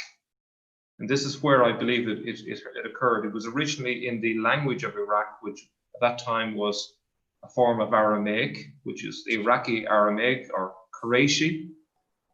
And so when Al-Bukhari talks about the dialect of Quraysh, everyone assumes it's an Arabic dialect, but it's not an Arabic dialect because it's a dialect of Aramaic. So when Al-Bukhari talks about there was a difference between the people of Sham, which is Syria, and the people of Mesopotamia or Iraq, the reason is because they have two versions of Aramaic. You have the Syro-Aramaic in Syria, and you have the Babylonian Aramaic at that time in Iraq. And that's why there was differences. And that's why they had to translate it into a new language to bring it all together, because people were fighting over who had the right version of it. And that's the big hole in the history. That's why you have this big massive gap from 630 all the way to the time of Ibn Ishaq, because they had to get rid of all of this information so that people didn't know about it. And that's the bit that I would like people to be aware of, that, you know, don't assume that the Islamic tradition is correct. They have lied and covered up so much of what really happened. Yeah. If I can go back to the question of Muslims not asking questions that we've just discussed. It says here in section A 4.2 of the Umdat al-Salik, or the reliance of the traveler, the basic obligation of Islam is to believe in everything brought by the Messenger of Allah with absolute conviction, free of any doubt. It then goes on, I'll skip a bit. What befits common people and the vast majority of those learning or possessing sacred knowledge is to refrain from discussing scholastic theology, unless corruption, which is difficult to eliminate, find its way into their basic religious conviction. It is better for them to confine themselves to the contentment with the above-mentioned absolute certainty. It then goes on to say about heretical scholars, right, who put rational theories ahead of the Quran and the Sunnah. So to be rational is illegal. It's heretical in Islam. It is. And it says here, don't ask questions, accept without doubt. And then it goes on. And if someone has doubts which cannot be eliminated except by learning one of the theologians' proofs, now they're going to say Ibn Kathir and all of these all these tafsir scholars are all false, but it says in the Sharia, you have to go to those tafsir and learn from those major scholars. And then it is obligatory for him to learn it in order to remove the doubt and acquire the belief in question. So if someone's going to answer me, do so from the Sharia. I don't want your opinion. Your opinion is useless. Show me from your best scholars. This is the finest scholarly works in Islam. Do you know what's interesting, if I can jump in there? Sure. Is the fact that the Quran is supposedly a book in clear Arabic, and yet you need thousands and thousands of pages of tafsir to understand it. To me, that's illogical. Yeah. So perhaps Muslims out there could explain, is it clear or is it not clear? Which is it? It is not clear. Well, you said. Notice how none of the Muslims in the comments are engaging with what we're actually saying. No. They don't want to hear it. Do you know, my brother, when he was a kid, he used to put his fingers in his ears when he didn't want to hear something, and you go, make a noise. That's exactly like it. I mean, they're saying I'm quoting Shia sources or I'm using weaker. This is the Sharia. There is no higher authority. No. Show me from this book where I'm wrong, how I'm wrong. Lloyd, you quoted from the Reliance of the Traveler. Yeah. It's not a Shia source at all, and it's correct. Accredited by Al-Azhar University, and you cannot get bigger than that. So correct. I know this game. Oh, you were Shia, you were no Muslim. You're Sunni, you're no Muslim. From this school, you're no Muslim. You believe in that hadith, you're no Muslim. You believe in the Quran, you know. We haven't found a Muslim yet. There's always we're always wondering who is the true Muslim. So that's not the game to play here. I still haven't heard an argument that would even remotely persuade me. So please, you Muslims, my soul is at stake here. Come on, make an effort, persuade me. So we do have a couple arguments from Tatuanin. The Christians are the only ones bringing arguments for Islam here, it seems. Just so everyone knows, I'm having some local lag issues. I'm pretty sure it's my computer. Stream seems to be fine. So if I break up, it's on my end. But the first one is about the so-called scientific miracles in the Quran. And then she added that, like the flies that have medicine on their wings. Of course, that part being a joke. But what do you think of this argument that the Quran contains advanced scientific knowledge that could not be known in the 7th century? There's your answer. Advanced scientific. Advance. And that's the argument. Oh my goodness. It also contains instructions for drinking camel urine. Yes, definitely. And my goodness, I tell you something. Sam Shamoun did an interview with Usama, live stream with Usama Daktak on his channel, and Usama is unbelievable how he answered those arguments. So, my goodness. But a son that goes down in a muddy pool, a man semen that comes from between his ribs and some bone back there.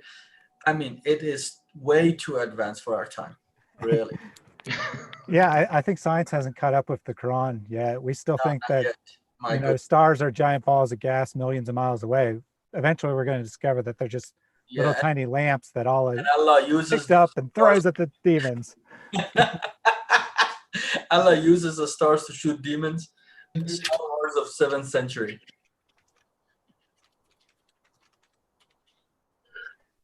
This strangers, obviously, they all do, but they're all trying to change the subject. But the question is, when you become an imam, you are required to study multiple Sharia manuals. And you started with some easy ones, and you end off with the Hadayah, which is a very, very detailed 4 volumes, 2,652 pages. Now, I haven't read every single page, but I've read hundreds of them.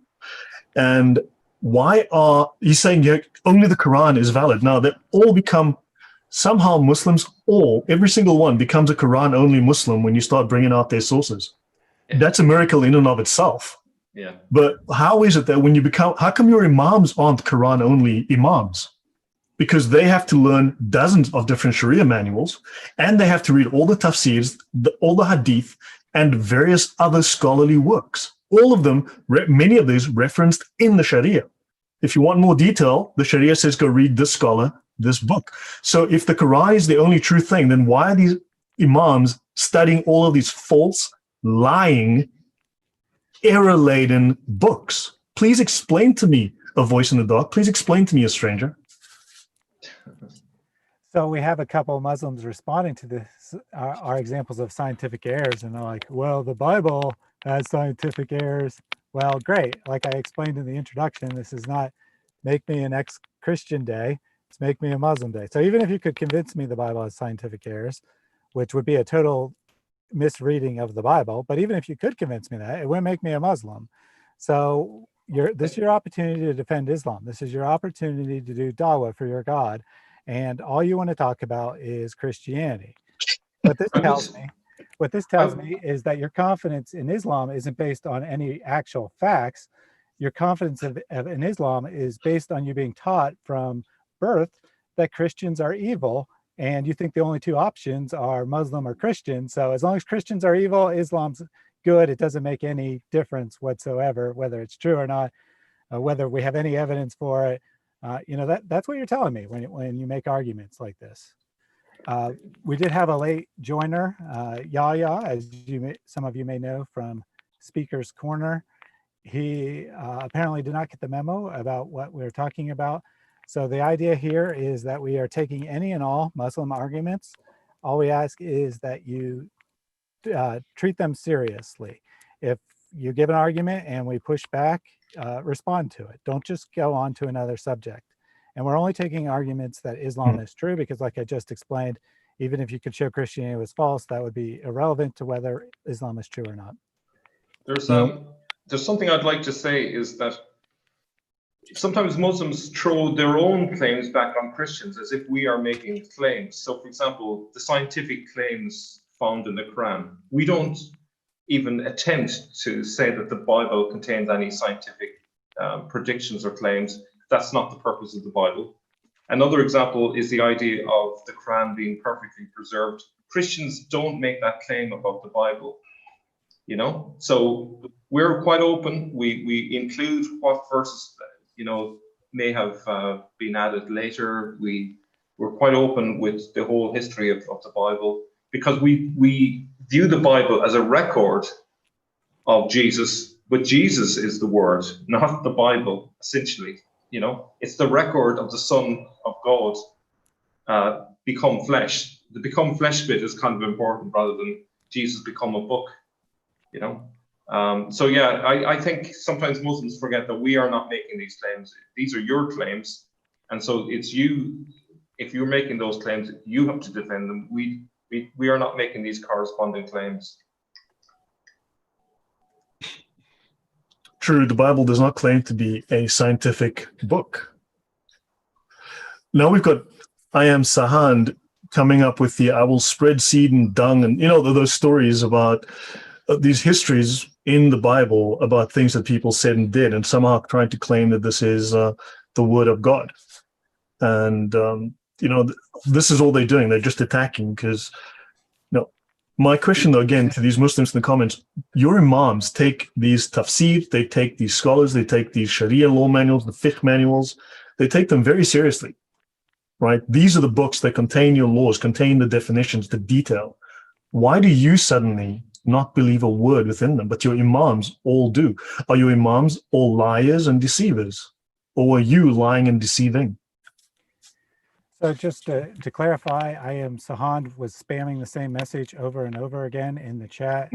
So I went ahead and put him on timeout. But basically, he was taking this Ahmed Didat approach where you take a verse of the Bible, which is spoken by a pagan king threatening the Israelites, and try to attribute that to God speaking, which is just ridiculous.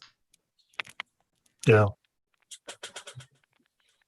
Just for the record, I don't find the scientific claims that Muslims are making at all persuasive, particularly because there were plenty of people who wrote scientific works before Islam, And I think Galan is one, if I got the name right, writing, I think, in the 3rd centuries. And a lot of the scientific ideas in the Quran seem to be borrowed from that person. I think I've got the name wrong. But there were people that it can be traced to. There's usually a natural explanation for all of the bits and pieces that you find in the Quran. So along the same lines as the scientific miracles, Tatunan also asked about the so-called mathematical miracles. I'll have some thoughts on that one, but if you guys want to give your thoughts first, you know, that you take the Quran and one popular one is you count the number of times that the word Jesus is mentioned or Isa is mentioned, and you count the number of times that Adam is mentioned, and wow, they're the same. This must be a miracle. It must be from God.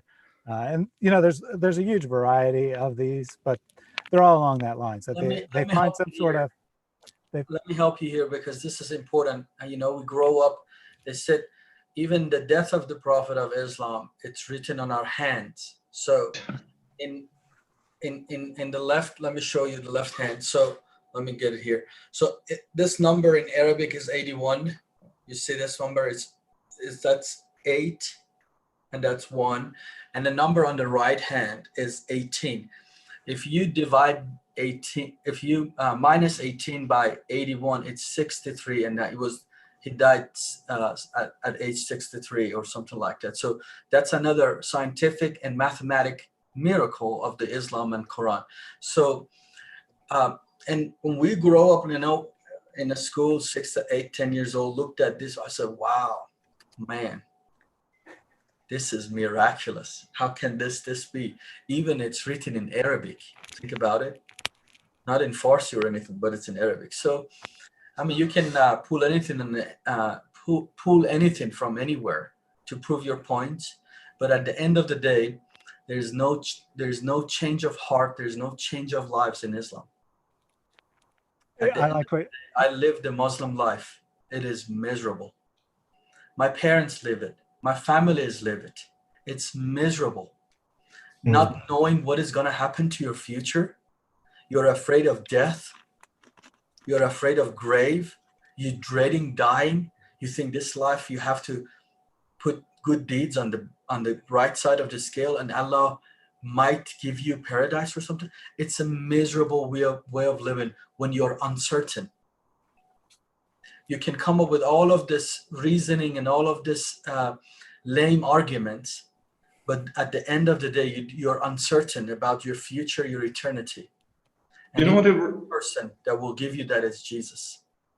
It reminds me of someone who's on death row, and each day they're brought out and they don't know if today is the day they're going to be executed, and they go through the motions. It reminds me of that if there's a great deal of fear and there's a great deal of uncertainty, and there's nothing by way of consolation in the religion. Yeah, I liked what you said there, Mohamad, about being impressed by this argument when you were 6 or 8 years old. And that's kind of the way I view it. You know, it's impressive to a grade schooler maybe, but when you actually sit down and think about it, most people don't know this in the chat, but I actually have a degree in a mathematical field. And this is just playing games. I mean, you could take literally any text ever written, search it for whatever pattern you want to find, throw out anything that doesn't agree with your pattern, and then just point to the 10 times you found a pattern and be like, wow, these 10 patterns are amazing. Well, yeah, if those were the only 10 things you searched for and you found them all, that would be pretty unlikely. But what's really going on is some Muslims have spent countless hours looking for patterns. They tried thousands of things and they found 10 things that look impressive in isolation, and those are the 10 things they repeat over and over again. You can manufacture anything like CNN. You can manufacture and tell it and prove your point. So, and the other thing is, okay, it may work in the Hass Quran, but in the Warsh Quran it falls apart. So it doesn't even work across all the Qurans. You know? And the most popular of all the mathematical miracles perhaps is this 19s, that there's lots and lots of 19s in the Quran and blah, blah, blah. Well, what most Muslims don't know is that it was a heretic who came up with that theory, and he used it to prove that his Quran, which contained his own name as the reincarnated Muhammad, was the true Quran because it worked even better for his Quran. So he's the guy who came up with this argument. So that should just be a pretty good clue that how bogus this kind of argumentation is. You can, if the guy who invented this argument was using it to say that his invented sect of Islam, where he is the reincarnated prophet, is the true sect of Islam, so he came up with it to prove that, and now you're using it to try to prove Orthodox Islam. It just shows that you can use it to prove anything you want. Well, on this point in the Sharia, it lends support to Muslims telling lies. In the section in P75.4 called Acquiescing to Disobedience, and this is not the only Sharia manual available. And technically, it's not a Sharia manual. It's an Islamic sacred law manual. It's a fiqh manual. The Sharia is what is derived from the Quran and the Sunnah, which are the laws of God, and then this is explicated or detailed within the fiqh. But in a section called Acquiescing to Disobedience, the Prophet said, whoever sees something wrong, so Muslims must not allow disobedience to occur. And if they see something wrong, like us dissing Islam, let him change it with his hand, right? And this is defined as with your hand, jihad, right? If unable, let him change it with his tongue. Right. So then they have to speak up, and anything that benefits Islam, even lying, is of course legal in Islam. And if unable, then with his heart. And to change something with your heart, to believe in your heart, is the weakest degree of faith. So they actually gain reward with Allah for using their mouth to deal with disobedience to Allah, and we are disobedient to Allah. Yeah, I guess that would be to do it with your hand that has Allah's magic number written on it. Well, we discussed that, remember, at length when I did a show on that. On this point, there are multiple Islamic doctrines of deceit. Some of them have multiple names, which makes them hard to track down. Everyone knows taqiyya, and they'll say, that's Shia. Well, in Sunni Islam, it's called mudarat. So it has a name in Sunnis, but they use the name, but the Sunnis use the term taqiyya as well, they're scholars. That's calculated deceit for the purposes of spreading Islam, but there are multiple types. I'll mention a few: kitman, tawriya, taysir, darura, muruna. And the fundamental form of lying in Islam, the absolute the fundamental, the basis of all of all lying and deception in Islam is called hiyal, right? That is contortion, contrivance, device, or subterfuge. It is a legalistic form of trickery in Islamic jurisprudence. It allows you to break oaths, promises, all contracts, and all Sharia laws. That is the fundamental basis of Islam. We did a very lengthy show, very detailed show on all of this, especially here. So Islam, which is a legal system, is based on specifically legal deceit. The question to you guys, if you were to create an anti-Christian religion that negates the gospel, what would you change about Islam? Nothing. Nothing. Yeah, I mean, I think that, Islam is actually the perfect antichrist religion in that it affirms a lot of unimportant things so people can be deceived into thinking it's kind of the same thing, but it denies the most important things. That Absolutely, yeah. Yeah, Jesus died for our sins, that Jesus rose again from the dead, and that Jesus is God. That's the core message of Christianity, and that's one of the things that Islam most strongly contradicts. Yeah, I think the most troubling two aspects about Islam for me is its lack of appreciation of how important it is to tell the truth. It's a very basic thing for Christians. You tell the truth, and the other one is in terms of the value of human life. Thou shalt not kill. Really important for Christians, but in Islam it doesn't seem to be all that important. And in the Gospels, if we think about what Jesus said, the father of lies and the father of murder, we all know who that is. So if I were a Muslim, if I ever read the Gospels and I read that Jesus said that the father of lies and the father of murder is the devil, is Satan, I'd be out of Islam that very day. I wouldn't be hanging about. I wouldn't be taking my time about it. That would be enough for me, So perhaps Muslims, tell me why Islam is not from the devil, because I think that those are the two calling cards of the devil, as far as I'm concerned. And that would be a major argument against Islam being from God. Tying right into what you were saying about one of your top arguments against Islam, a little while ago, a stranger said, "I'm asking you people to find me at least one mistake in Al-Quran. Why is that so hard?" Of course, people in the chat have listed numerous, but I'd be curious to see from each of you what your favorite obvious mistake is. What one verse of the Quran would you tune to say that this is clearly a false religion? Let's go ahead and start with Mohamad. You look the most ready.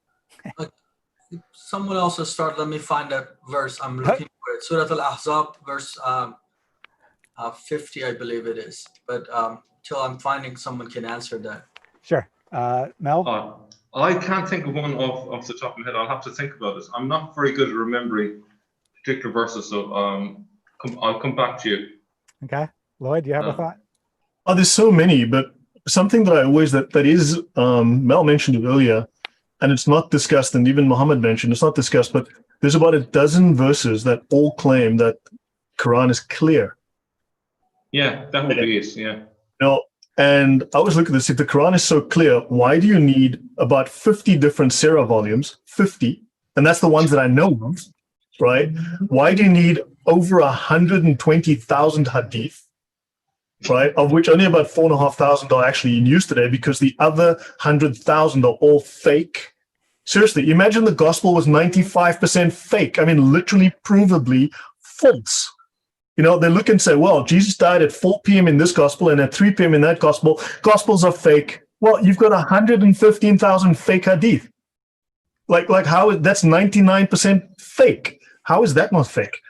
All right. And if the Quran is so clear, why do you need 20 or 30 different tafsirs and like literally thousands of Sharia manuals in the past? I just thought of it's not a particular verse of the Quran, but it's representative of a lot of verses in the Quran. It's the whole concept of abrogation. You know, that something is said in one part of the Quran, and then it's, oh no, change your mind, it's this. And then maybe it's changed again to something else.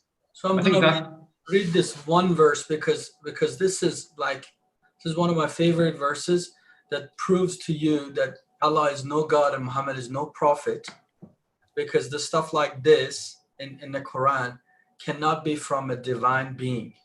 It can be in Playboys, it can be in any other places. I'm going to read it for you out of the Quran.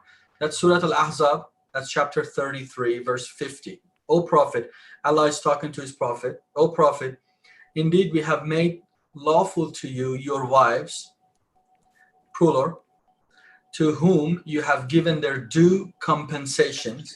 So if you pay, they're lawful to you. And those who your right hand possesses, second category, your right hand at war, whatever woman you put your right hand on it, we made it lawful. This is Allah telling his prophet, his self-claimed prophet, those your right hand possesses, from what Allah has returned to you of captives, and the daughters of your paternal uncles, and the daughters of your paternal aunts, and the daughters of your maternal uncles, and the daughters of your maternal aunts, who immigrated with you, and a believing woman is she gives herself to the prophet. If the prophet wishes to sleep with her, this is only for you. This openness of all sort of women of all ages or all, it's all only for you, excluding the other believers. So other Muslims, don't get this wrong, you know, this is a special benefit for you. We certainly, I mean, this is just one verse. I'm still in verse 50. We certainly know what we have made obligatory upon them concerning their wives and those their right hand possesses. But this is for you in order that there will be upon you no discomfort. Allah, Muhammad, look, I don't want you to all of a sudden feel uncomfortable around here, you know. I'm such a wonderful God. Oof, man. Look at the last part of the verse. And Allah is forgiving and merciful. Boy, you guys don't understand. This is a book from God. I am a pimp providing women for you, Muhammad. What's the deal? Why I don't want you to be you're my prophet. I don't want you to be discomforted around here. Any woman you look around, your son's woman, your adopted son's wife, doesn't matter. Your daughter, anybody, you just put your hand on him. I give you the verse, and this is divine. This is scientifically proven, right here for you. Yeah. My God, you cannot find the stuff like this in Playboy magazine. Definitely. And you call this divine, godly, pure, moral? Yeah. I mean, the moral argument against Muhammad and Islam is apparently the strongest argument to use against Muslims. When they're exposed to it, this does apparently cause them to really seriously doubt. I mean, even in Tabari, you've got the section where it speaks of, where it literally says that the Prophet Muhammad is a womanizer. Tabari literally says that Muhammad is a womanizer. Mm-hmm. You know, I mean, that in itself is questionable. His wife, Aisha, says, you pretend to be a prophet. His wife, Aisha, the mother of, she says, Muhammad, you pretend to be a prophet. I mean, what are we to make of that? You know, of all these comments? Yeah, definitely. You know, you all gave some excellent answers to that question. Go ahead. I'm going to come in with one. It took me a while. Okay. It's by way of comparison. You know, if you look in the Gospels, Jesus says, I have not come for the healthy, but for the sick. Okay, so that's Jesus' standard. If you look at Surah 9:19, this is what Allah apparently says. Allah does not guide the wrongdoing people. What good is that? You know, what good is Allah only guiding the people who do the right anyway? They don't need the help. It's the ones who are wrongdoing that need the guidance. But according to the Quran, Allah does not guide them. So I can sort of, at a stretch, maybe explain away the verse, but the contrast between that and the Gospels is very clear. In the Gospels, God is someone who cares for those who have gone astray and leads them back. He's the good shepherd. Whereas in the Quran, you have a God that is condemning the wrongdoers and doesn't offer any consolation.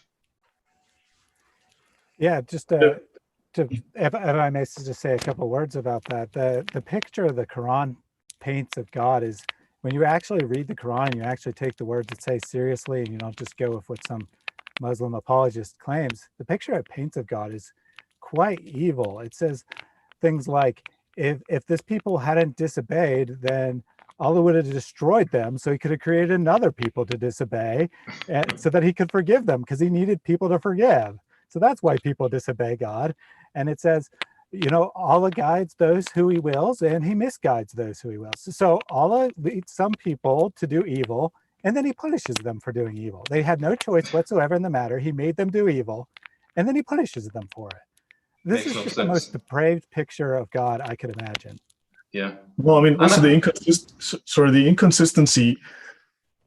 Jesus dies on the cross, but Allah deceives people into believing that Jesus died on the cross, and then he punishes them for believing the deception that he caused. But how does that make sense? I was just going. All makes sense in a Muslim mind. Yeah.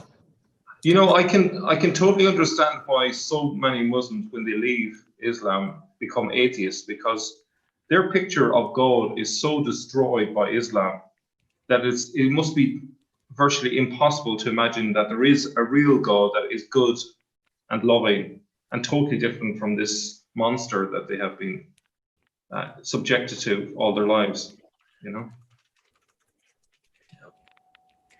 Yeah, so I actually haven't given my for my first choice in verse. The Quran, when it's challenged, how do you know this is from God? It says, say, O prophet, if this was not from God, it would contain much contradiction. Well, you know, we could look at the Quran and find all kinds of contradictions. It's not hard to do. I've never heard any Muslim basically even try to respond when I give a contradiction, but we don't actually have to go anywhere. The verse itself is an error. This is a statement that's saying, if something is not from God, it will contain errors. So all we have to do is produce one work of any length that doesn't contain any contradiction, and that statement's proven false. And I made a video on this. It's sometimes appears in a YouTube search when someone types in errors in the Quran or something like that. It's called the Quran's indisputable logic error. So because it appears in search, I have gotten probably more Muslims responding to that video than any other. And no one has even, they either totally misunderstand the argument. Most of the times they probably don't really watch the video. I'll be fair, they probably don't misunderstand, they probably just don't watch. But they'll come in and say, well, the Bible has contradictions. You didn't reveal any contradictions. The Quran's challenge still stands up. And I've walked people through the logic, and, you know, people just don't get it. They're like, or, you know, they have to pretend they don't get it anyway, because there is no escape. It's laying out a challenge. That statement is false. If something is not from God, it doesn't automatically contain contradictions. It's a false statement. Well, a stranger just said that Allah does not even an atom's worth, according to the Quran, of injustice. When Jesus died on the cross, apparently Jesus didn't die because Allah took an innocent man, a stranger, and had him killed in the place of Jesus. And the Quran also says Allah does not put the sins of someone onto someone else. But that's exactly what he did, and had someone died, someone murdered. So how does that make sense? You know, he clearly is someone who does evil, and Allah is also the greatest of deceivers, just like Satan. Definitely. So we had an argument. Well, first of all, Islam defender Yahya just asked why I'm blocked. Well, you're not blocked. That's we can see your comment. If you were trying to post links, your comment won't show up. So if that's what you're doing, that's why it didn't show up. But if you're not posting links, the comment should come through just fine. You're not blocked. So we earlier had a comment.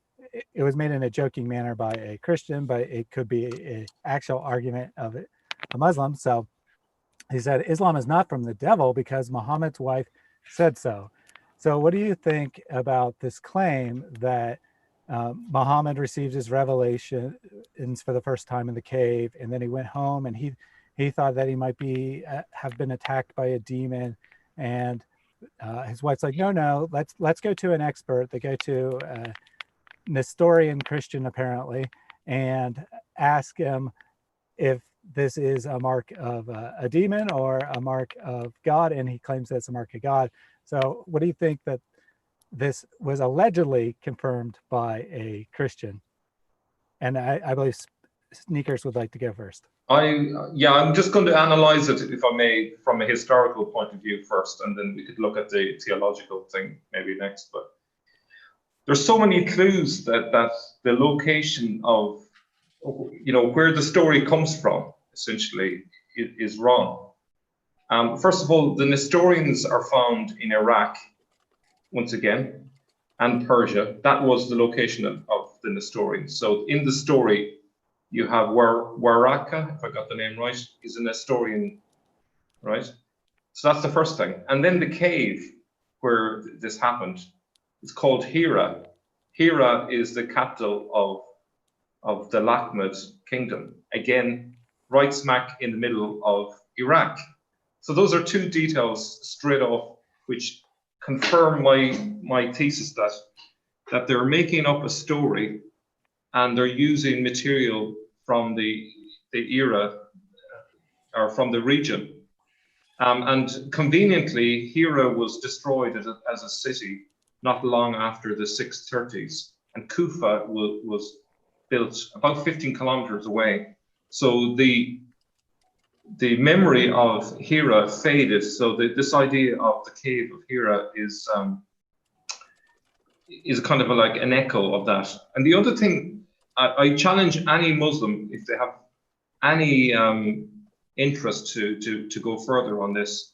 If you look at the story of Saint Anthony the Hermit, who was attacked in a cave, and compare it to the story of Muhammad, you'll notice a spooky similarity in the tale.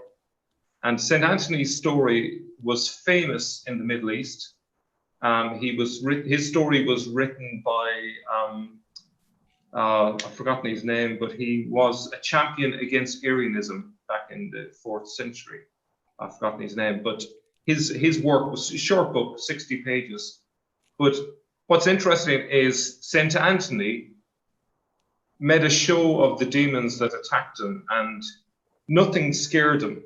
He knew exactly how to outwit the demons in the story. But if you compare Muhammad's attempt at dealing with the situation, what you see is a weak human being who doesn't know what he's doing, doubts himself, is suicidal, and it's a complete contrast. And I know which of the two people I would rather follow, which would be Saint Anthony and not Muhammad, because Muhammad does not come out well in this story, which I think is fictional in any case. That's my take on it. Anyone else want to take that one on? Sorry, just on the point of Nestorians, in Martin Lang's Muhammad is Life Based on the Earliest Sources, page 17, it says that Muhammad took shelter beneath the shadow of a tree not far from the cell of a monk named Nestor. And one day towards noon, it was given to him that I have a brief but clear visions of two angels shading Muhammad from the sun's rays. And then Nestor says, none other than a prophet is sitting beneath that tree. And it goes on to say that according to Islamic tradition, Muhammad is none other than the mysterious Shiloh, the Shiloh from the Old Testament. And it says that he would be the one who would receive the power in the latter days. So, yeah, so just that even the Muslims attribute that an Nestorian, Nestor, recognized Muhammad. So they're taking from these, these heretical Christian sects, and they're basing their proofs on the heresy. Yeah, it's a very strange foundation to base it on. Yeah. So our friend I am Sahand was in the chat acting like a small child, saying over and over again that we were answering his questions. Well, I never saw any. Pretty sure he didn't put any in the chat. He just kept lying over and over again how we answer his questions. And then he started name calling. So since he insists on acting like a child, he has been put in timeout where children belong. However, Fred replied, after I put him in timeout, Fred said, please pray for I am Sahand. And that is a great piece of advice there. Can I bring up another point? If Muhammad is the last prophet and so important, why is he only mentioned 5 times in total if we include Ahmed? All the other prophets are mentioned much more than him. So maybe the Muslims out there might explain that one to me, but it sounds very fishy. And I think an easy explanation is the text wasn't really about Muhammad initially, because if you look at all the references to Jesus and you look at some of the context in which Muhammad is used, it could easily be referring to Jesus, who is the praised one, and not to this guy who supposedly is a prophet. Also, if you read the Sirahs, and again, the Ash-Shifa, A-S-H space S-H-I-F-A, is the most revered of the Islamic biographies, the prophetic biographies. It's got some crazy stories, and they plagiarized the stories of the Gospels, Jesus, and simply just write Muhammad into them. So yeah, if we want to find the story of Muhammad, we've got to go to the Sirah, and it's insane what you find there. Muhammad hits a stone that's bigger than him with a spade, and it turns into sand. And he takes a lamb, and he feeds 1,000 people with a single baby lamb. You go on. I mean, it's just so yeah. There's lots of things in these. Why won't these Muslims discuss these texts with us? Why are they avoiding them? What's the shame?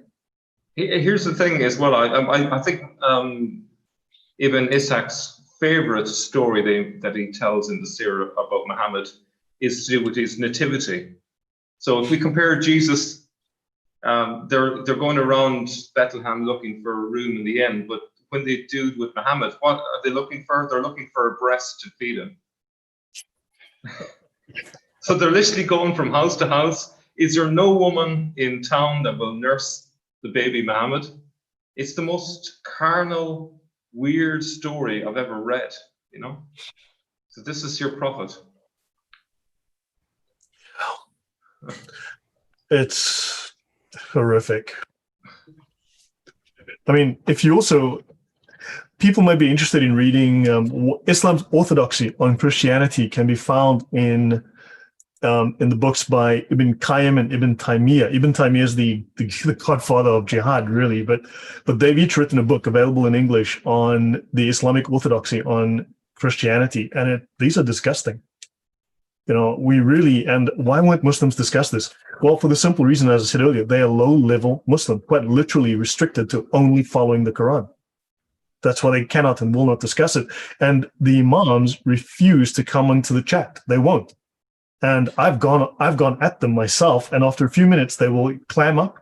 They don't want to be humiliated and embarrassed in front of their people, or they'll simply say, yes, you're right. Now what? Those are the two responses I've had. So these guys are forced to go in circles, and also it's illegal for them to criticize Muhammad. They can't. So these Muslims in the chat are saying the only things they can say. They're not allowed to say anything different. Wow.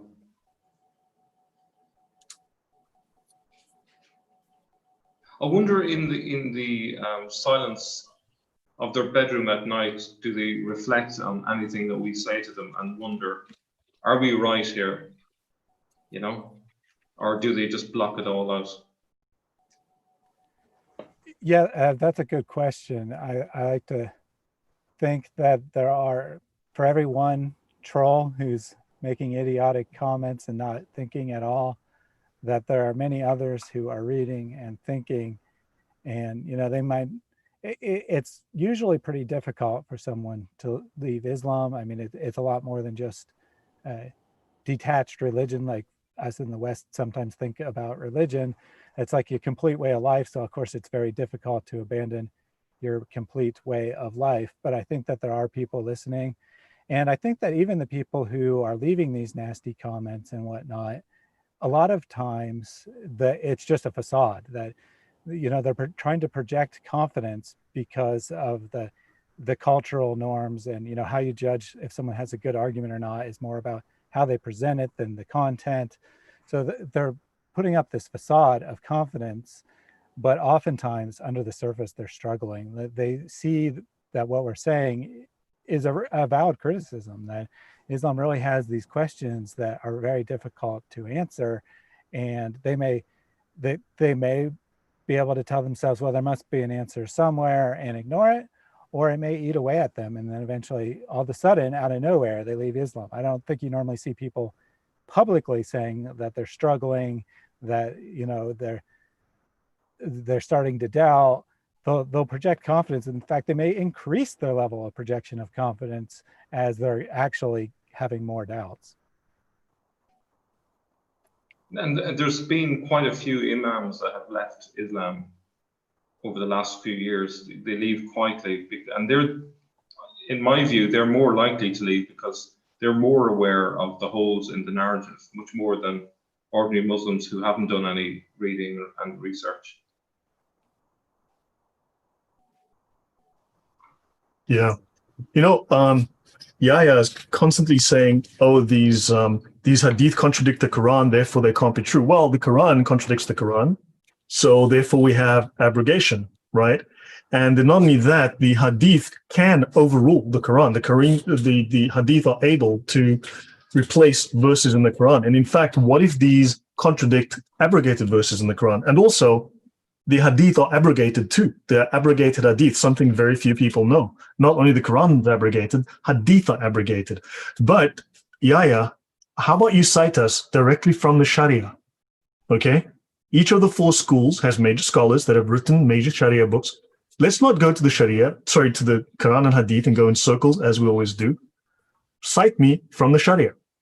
from the books that your imams have to learn, and then tell me why your imams are all wrong and why you're not an imam. Because if these books are all false, all these stories and all these laws and all of these scholars are all false, lying scholars with lying, false books, why are you right?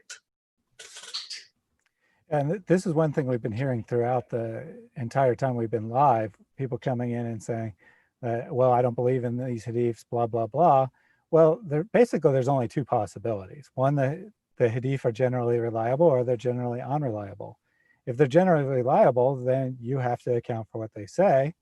If they're not reliable, then the early Muslims were making up lies about their so-called prophet. And those are the same exact Muslims who were transmitting the Quran.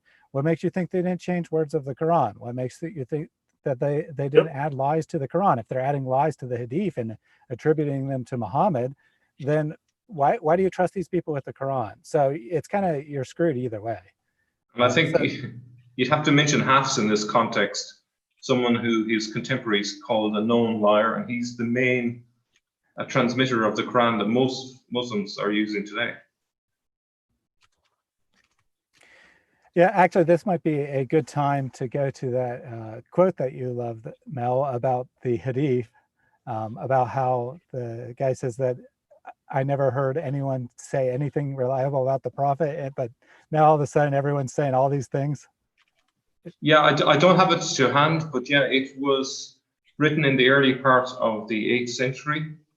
And yeah, he's basically saying all the young people around here are making up these stories, 10 to the dozen sort of thing. But he's never heard the person who they are quoting ever talking about it, So there's definitely a lot of storytelling that went on in the 8th century that isn't based on anything factual. Can I mention something? It says in the Sharia, right? Now we assuming, and from Yahya and a stranger and all these people, we're learning that the Sharia is a bunch of lies. And yes, I agree, but they're insisting that Islam is then false. It says in section 75.2, P 75.2, not loving the Prophet more than all people. So it is compulsory, just like you have to love Jesus with all your heart and all your mind and all your strength. The Prophet said, none of you believes, none of you is a Muslim, until I, Muhammad, am more beloved to him than his wife, his child, his self, and all people. That sounds like worship to me. And Kamani says, love of the Prophet means the will to obey him and not disobey him. This is one of the obligations of Islam. And the Prophet said, none of you believes until his inclinations conform to what I have brought. Now, if you'd like to show me all the details of Muhammad's life from the Quran, the complete, clear Quran, please show me. But I suspect those pages are missing. So unfortunately, we have to find them in Hadith and the Sirah. So now you're telling me that we have to learn everything about Muhammad's life to copy it, but everything about Muhammad's life in the Sirah and the Hadith are false. Please explain that to me. Your thoughts, Thaddeus? Muhammad? Yeah. Yeah, this is just the most bizarre thing to me. I cannot imagine a Christian, like, say someone pointed out what is a difficult to answer question and say the book of Romans, being like, oh, the book of Romans is false. My religion's partially based on that, but it's false. Don't come to me with that. Only come to me with the Gospels. I mean, it's just ridiculous. Islam's the it's based on the Gospels, but that Gospel's false, and part of that Gospel's false, and that story is false. But it's true. It's all true, except for the 90% that's false. Islam is the true religion that had nothing but liars making up stories about Muhammad for all its early history. We don't know anything about Muhammad, but we know he was a true prophet. We know everything that he did was true. We have to copy his example exactly. He never gave a lie in his entire life, but then all these people made up lies about him. So we just got to throw out anything we don't like and keep the rest. And Islam's true. I think that's the argument. It's not in the Quran. It's in these other books, but the other books are all false. They're all lies. No. Yeah. No. The other thing that the other thing that is very suspicious is the fact that it took, even according to the Islamic tradition, it took at least 22 years for someone to gather the Quran together, which seems an awfully long time for something that's meant to be the most important book ever. And it takes 130 years for Muslims to write a biography for someone who they think is really important. Now, I don't know about you, but if something is important, you do it straight away. You don't wait 2 decades or 130 years before you write down a biography. That to me is so fishy. It's unbelievable. Yeah. Mohammed, you were going to say? Yeah, to go back to Lloyd, to your point, is about about going to Muhammad instead of to Allah. First of all, you cannot approach Allah. It's a distant, a very unknown God that you don't know who and what you're praying to. And as a personal being, that's how we created. We need a person in order to go to. And going to Muhammad, Islam has given us that person named Muhammad. But when you go to him and you look at his life, you have to kind of look away from a lot of things and believe and force yourself to believing that he is a good person, or it could be that medium between you and God. Well, it says in the Sharia, section A, I don't have the exact quote here, and it'll take me a minute to find it. But just like Jesus says, I'm the way, the truth, and the life, no one will go to the Father but through me. It says explicitly in the Sharia, Allah will ignore all of your prayers unless you first believe in Muhammad. In other words, the only way to Allah and to paradise is to believe in Muhammad. So Muhammad is Jesus. That is it. That's a counterfeit. It's the counterfeit. Just, it's at the end of the day, a Muslim will go to him, or when you're Shia, you go to one of the imams, which is the son-in-law of the prophet, or the self-claimed prophet, or the one of those imams that is the grandson of the prophet, or so on and so forth. Because as a personal being, that's how you are created. You will need a person to communicate with. You just can't talk to air or think about nothing. It's impossible. You have the point of reference. And when it comes to Muhammad, when you look at him and you're like, man, this guy is dead. A dead person cannot help. At the end of the day, a dead cannot help. A blind cannot help another blind. It cannot guide you. And you find those fallacies. So you become agnostic, or at the best atheist, or at the best an agnostic in Islam. But you create your own religion or own thing that it's another way of idolatry. Wow. Well, you've said some powerful things today, really powerful things. As an ex-Muslim, am I quoting Islam correctly, accurately, or am I misinterpreting things here? That's what it is. If you read Islam, I have done it many times, and you think you're attacking Islam. You say, man, I'm reading your Quran. No, you read it wrong. Because if you don't say something nice about it, even though you're reading the very text by itself without interpretation, you're just reading the translation, they feel you're being attacked and you are attacking. Or even Christians in the West, they think you're attacking. What kind of ministry is this? You're attacking Islam. I'm like, what? Attacking what? We're just reading the sources for them. But it comes across because it's so ugly. The truth about it is so ugly. And that's why if you don't say anything nice and anything sugar coated and it's beautiful, at the end of the day, they're not taking it right. So, but Jesus said, love cannot be separated from truth. If you love somebody, you will tell them the truth. Absolutely. Absolutely. Thank you. So we should probably start wrapping up soon. We've been going almost 2.5 hours. Yes. We've only had a handful of comments from Muslims that even could be interpreted as arguments. Most of the arguments we looked at came from Christians. I think that this alone is pretty telling. I know there was at least like 5 or 6 different Muslims in the chat at one point, and none of them even really tried to give an argument for Islam. I think that's pretty telling.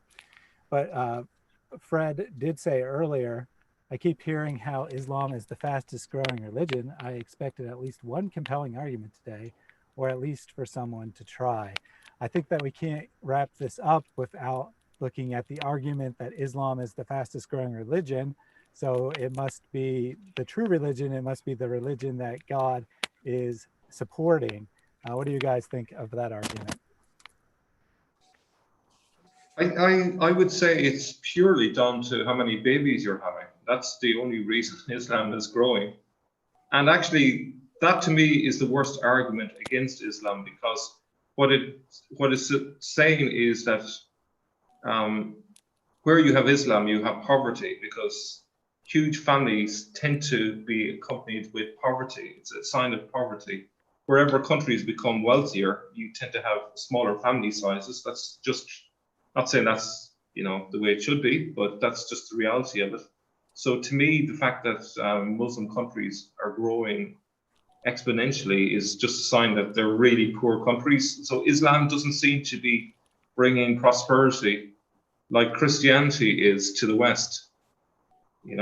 Where is the scientific revolution happening in the Middle East, or the philosophical revolution, or any other thing? And the other thing I would say is, where are the great minds from Islamic countries? Like if you look at Zakir Naik. Oh, I forgot about them. The greatest mind. I mean, they're bright as 2 a.m. Yeah, Zakir Naik, the champion debater of Islam, who had a grand total of 2 debates with Christians. Both were unknown personalities who had never debated in their life, and all the Christians are from his own land. Yep. Yet all the Christians are afraid to challenge him because he smashes all the Christians that face him, all 0 who have faced him in the last. No, but it's like Muhammad. There's no rival. This guy can start a UFC by himself. But just to tell you something, since it's the wrap up, Islam is producing the most babies, but I promise you, they're producing Christians. By birth they're Muslims, but by conversion they're Muslim, but they're Christians. They're gonna be a nation for Jesus, just like Iran. It's the fastest evangelical growing church. Every single time I talk to a ministry or a minister or a missionary to Iranians, anywhere in the world, doesn't matter if it's in the Middle East or outside of the Middle East, they're seeing tremendous conversions on a daily basis. Brother, some of you should have my friend, he's a pastor in California. His name is Ramin Parsa. He has a YouTube channel also. And you should have him on his program. On Mondays, he does a Bible study to the country of Iran. And there is no week going by people getting on that Skype call and converting to Christianity. That's just one of many. We have, I talked to an ex-Muslim that we led to the Lord last year in March in the Middle East. We led her to the Lord. Since then, 6 or 7 family members have come to know the Lord. It's just it's just such an amazing time in our nation, and it's wonderful that we do this apologetics and so on and so forth. But at the end of the day, yes, there are a lot of birth by Muslims, but thank God for it. It's going to be a new wave, it's a bigger word for it. It's not the wave. It's a much bigger wave, something bigger than Tsunami. Tsunami of exodus out of this cult called Islam to Christianity. And when somebody from a family member usually gets saved, there's a whole lot coming after that. Amen. Amen. Yeah. I just did a video a couple of weeks ago on the growth of the church in Iran, and it focused on a news story specifically about Hartford Iran Ministries. They're reporting that the daily or monthly conversions that they're seeing this year are up 1,000% since last year. So it's just Wow. like exploding in Iran. Christianity is exploding there. Also, Islam doesn't declare the number of people leaving it, because I believe Islam is the most abandoned religion as well. I mean, besides the fact that they murder anyone that leaves it, right? It's the law. It's the Sharia law that if you leave Islam, you must be killed. That's the law. So people are clearly afraid to state that they've become atheists or become Christians. In fact, when I lived in the Middle East, it was a legal part of your as a Muslim in an Islamic country, part of your birth certificate states what religion you are. And if you have a visa, it states what religion you are. So it's actually recorded and you cannot change, right? So if you have to change, there are severe penalties. So no one's saying, well, I've left. So presume at some point there'll be a tipping point where there is a sufficient number of Christians in Iran where people will feel safe to reveal that. Would that be fair to say?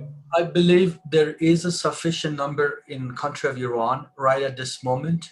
Yeah. Because of severe persecution, severe prosecution of these folks, and the government that is a tyrannical Islamic regime. People didn't have the chance to express themselves yet. But when this government disappears and dissolves like another tyranny in Middle East or another dictators that they will dissolve in the history, you will see that crowd, that underground church that has been very, very strong.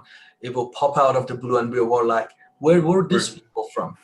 Yeah. We didn't know about them. But until then, it will just grow rapidly underground till that moment happens when they get a chance to express themselves. That's like Jesus' parable of the seed that grows secretly in the ground. Mm-hmm. It's exactly what's happening. Yeah. We did have a funny comment a little while ago from Mojo Dude. I don't know why he just posted it now since it relates to what we talked about a long time ago, but he says, my left hand says 1 and 8, 2. 1 plus 8 equals Aisha's age when ... So is it halal for me too?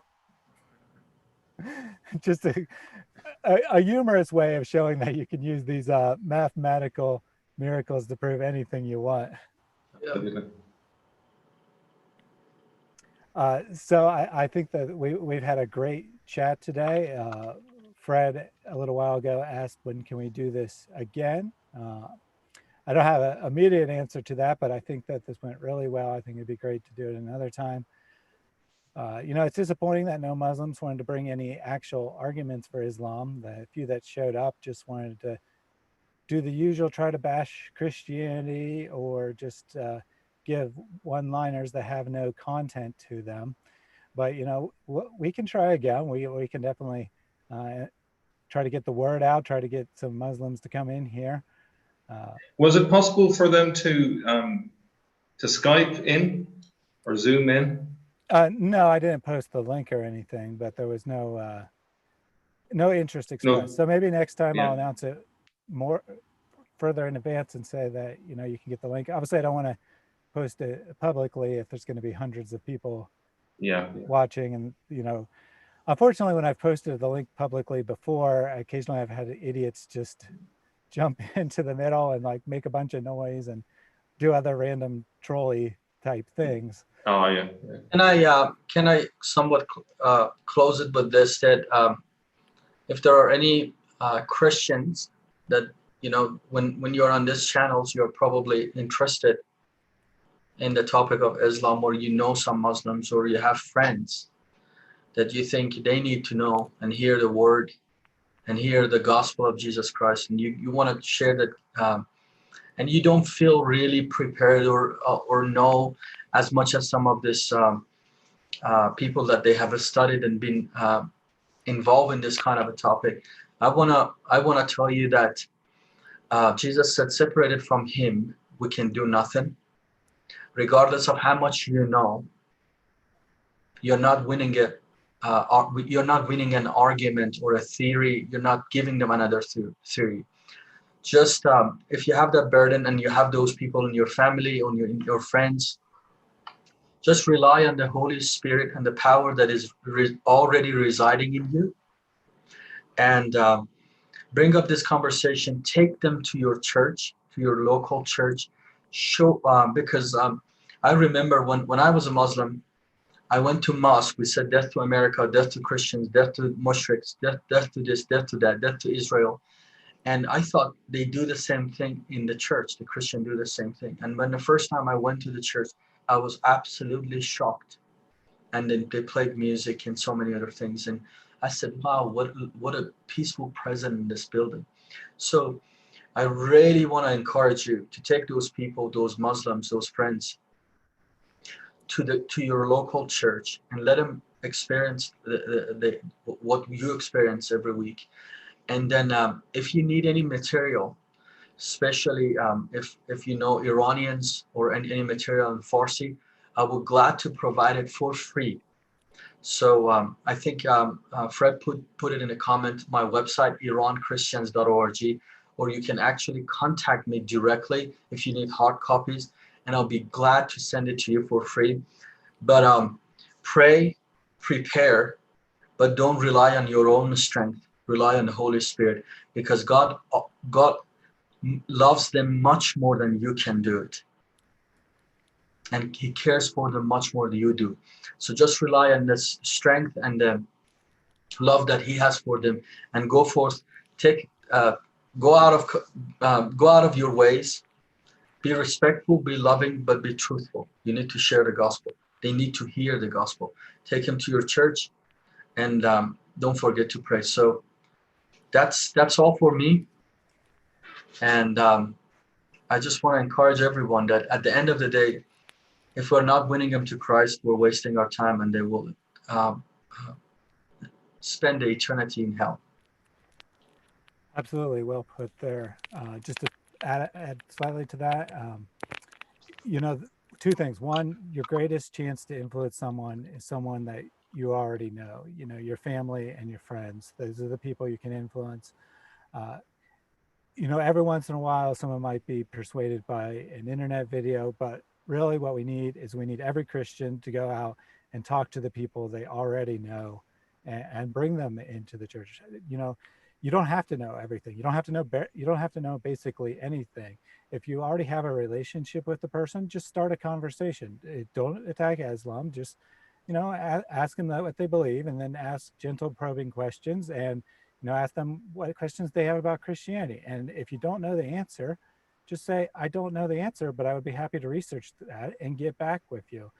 That answer is so much more impressive, so much more real than making up something. And no reasonable person is going to say, no, you didn't have an answer right on the spot. You don't know anything about your religion, whatever. Only a troll on the internet is going to do that. No reasonable person that you have a relationship with is going to say, I don't know, but I would like to do some research and get back to you, as an unreasonable answer. Lloyd or Mel, do you have any closing thoughts? I suppose to follow up what others have said, I think it's important. We are leading Muslims away from Islam in terms of what we're saying, but we're not leaving them in the desert of atheism and agnosticism. There is a beautiful God who loves them. That's the message I would like Muslims to hear. There is a real God that's there. Give up the fake one. You don't have to torture yourself all through your life. You actually are meant to live your life to the fullest. And Christians believe in a God that's all about forgiving 77 times, 7 times, and so on. So it's your slate is wiped clean every minute when you're dealing with the real God, not this guilt tripper God that Islam has. So that's all I want to say. Any closing thoughts from you, Lloyd? Two things. One, Muslims are very pious people. I spent almost 11 years in the Middle East. They really are religious people. They've maintained their belief in religion. They structure their lives and society around it. And I wish we would do that in Europe and America, in Western countries, in what we would call Christian countries, because I believe we would have much better lives and society would run much better, things would be better. So to convert to Muslim, I think it's important for those who do mission work to learn to speak the language of Islam and to use that to engage with Muslims and to work hard at converting them. This way, what you learn is that Muslims who convert become really pious Christians, really powerful Christians, and they really do work hard to spread the word of God, that they really are an asset to Christianity and to the West in that sense. So I think that's something that we need to focus on, really, is to not only start by learning Islam and then converting the Muslims within your area, within your city, and then send them out to these foreign countries to start doing that work. I think it's a great asset to everyone. And someone like Mohamad Faridi, a case in point, very powerful testimony, a really powerful testimony, and that does great work. And then the other thing is that in terms of apologetics, I don't really consider myself an apologist. I am a polemicist. I go after the lies and the liars, and don't have them make you run around in circles on the Quran and Hadith, because we've done the Quran Hadith treadmill for decades. Ask them if they want to tell you something. Cite me the Sharia. Show me where in the Sharia it says that. Show me the page. Give me the book. I want to see it. That way there is no confusion. The Sharia is the final word. The Sharia is the unambiguous final answer. There is no higher authority. If it's in the Sharia, it's clear. The Quran is ambiguous. The Quran can say anything you want it to say. The Sharia clears that up completely. There is no ambiguity. So ask them, show me the Sharia. And then take the Sirah, take all of these fantastical stories about Muhammad and his miraculous life, and ask them, tell me about this. Show them what their own books say, what the Imams hide from them. Because we need to stop running around the Quran. People are dealing with the Quran, that's fine. But go to these sources, go to the Sharia, go to this Tafsir, go to the Sirah, and say, look, talk to me about this. Showing them this is powerful. They have no answer for this. They don't even know it's in their own religion. So yeah, I think, and they also forces them to stop lying to you, or at least they have to come up with new lies. But they really lose when you show them the Sharia and the Sharia, like, sorry, you're scholars. So you're saying all your scholars are liars? All your scriptures are lies? Why do your imams learn all these lies? Why are you learning from a man who was taught lies? It's really, use the Sharia. Speak to them about that. So stop having them lie to you. Absolutely. So we just had a request from Kyle here that says, can we have links to everyone in the comments, please? The links to all three of my guests' channels are already in the video description, but I'll also put those in a pinned comment. I definitely encourage you to check out all of their content. They're all approaching the same subject from a different angle. So there's a lot of different perspectives there. Well, one final point, if I may. I lived in the Middle East. I'm from Africa. And in the West, there's this idea of being rational and polite. And I can tell you that very often in the Middle East, when I deal with people on a business level, being polite, they'll laugh at you sometimes because you have no power. You have no respect. But when I would lose my cool and deliberately and tell them, you will do this or I will get you fired, where's your boss? You'll see the respect happen like that. Because they come from a culture of confrontation. Sometimes you have to confront. They don't listen otherwise. They don't listen to rationality. They listen to power and authority. So you need to understand that sometimes you have to be a little bit abrasive and a little bit aggressive. Sometimes this is all that works. And then once you've established dominance, then they will listen to you. So one last comment from the chat, guitar NI sold, or however he's putting those words together. I tried to preach to Muslims. That's how I got involved with these channels, but it just turns into argument and damages the kingdom of Christ. Certainly, if you're talking about online discussions, it can often just go into an argument.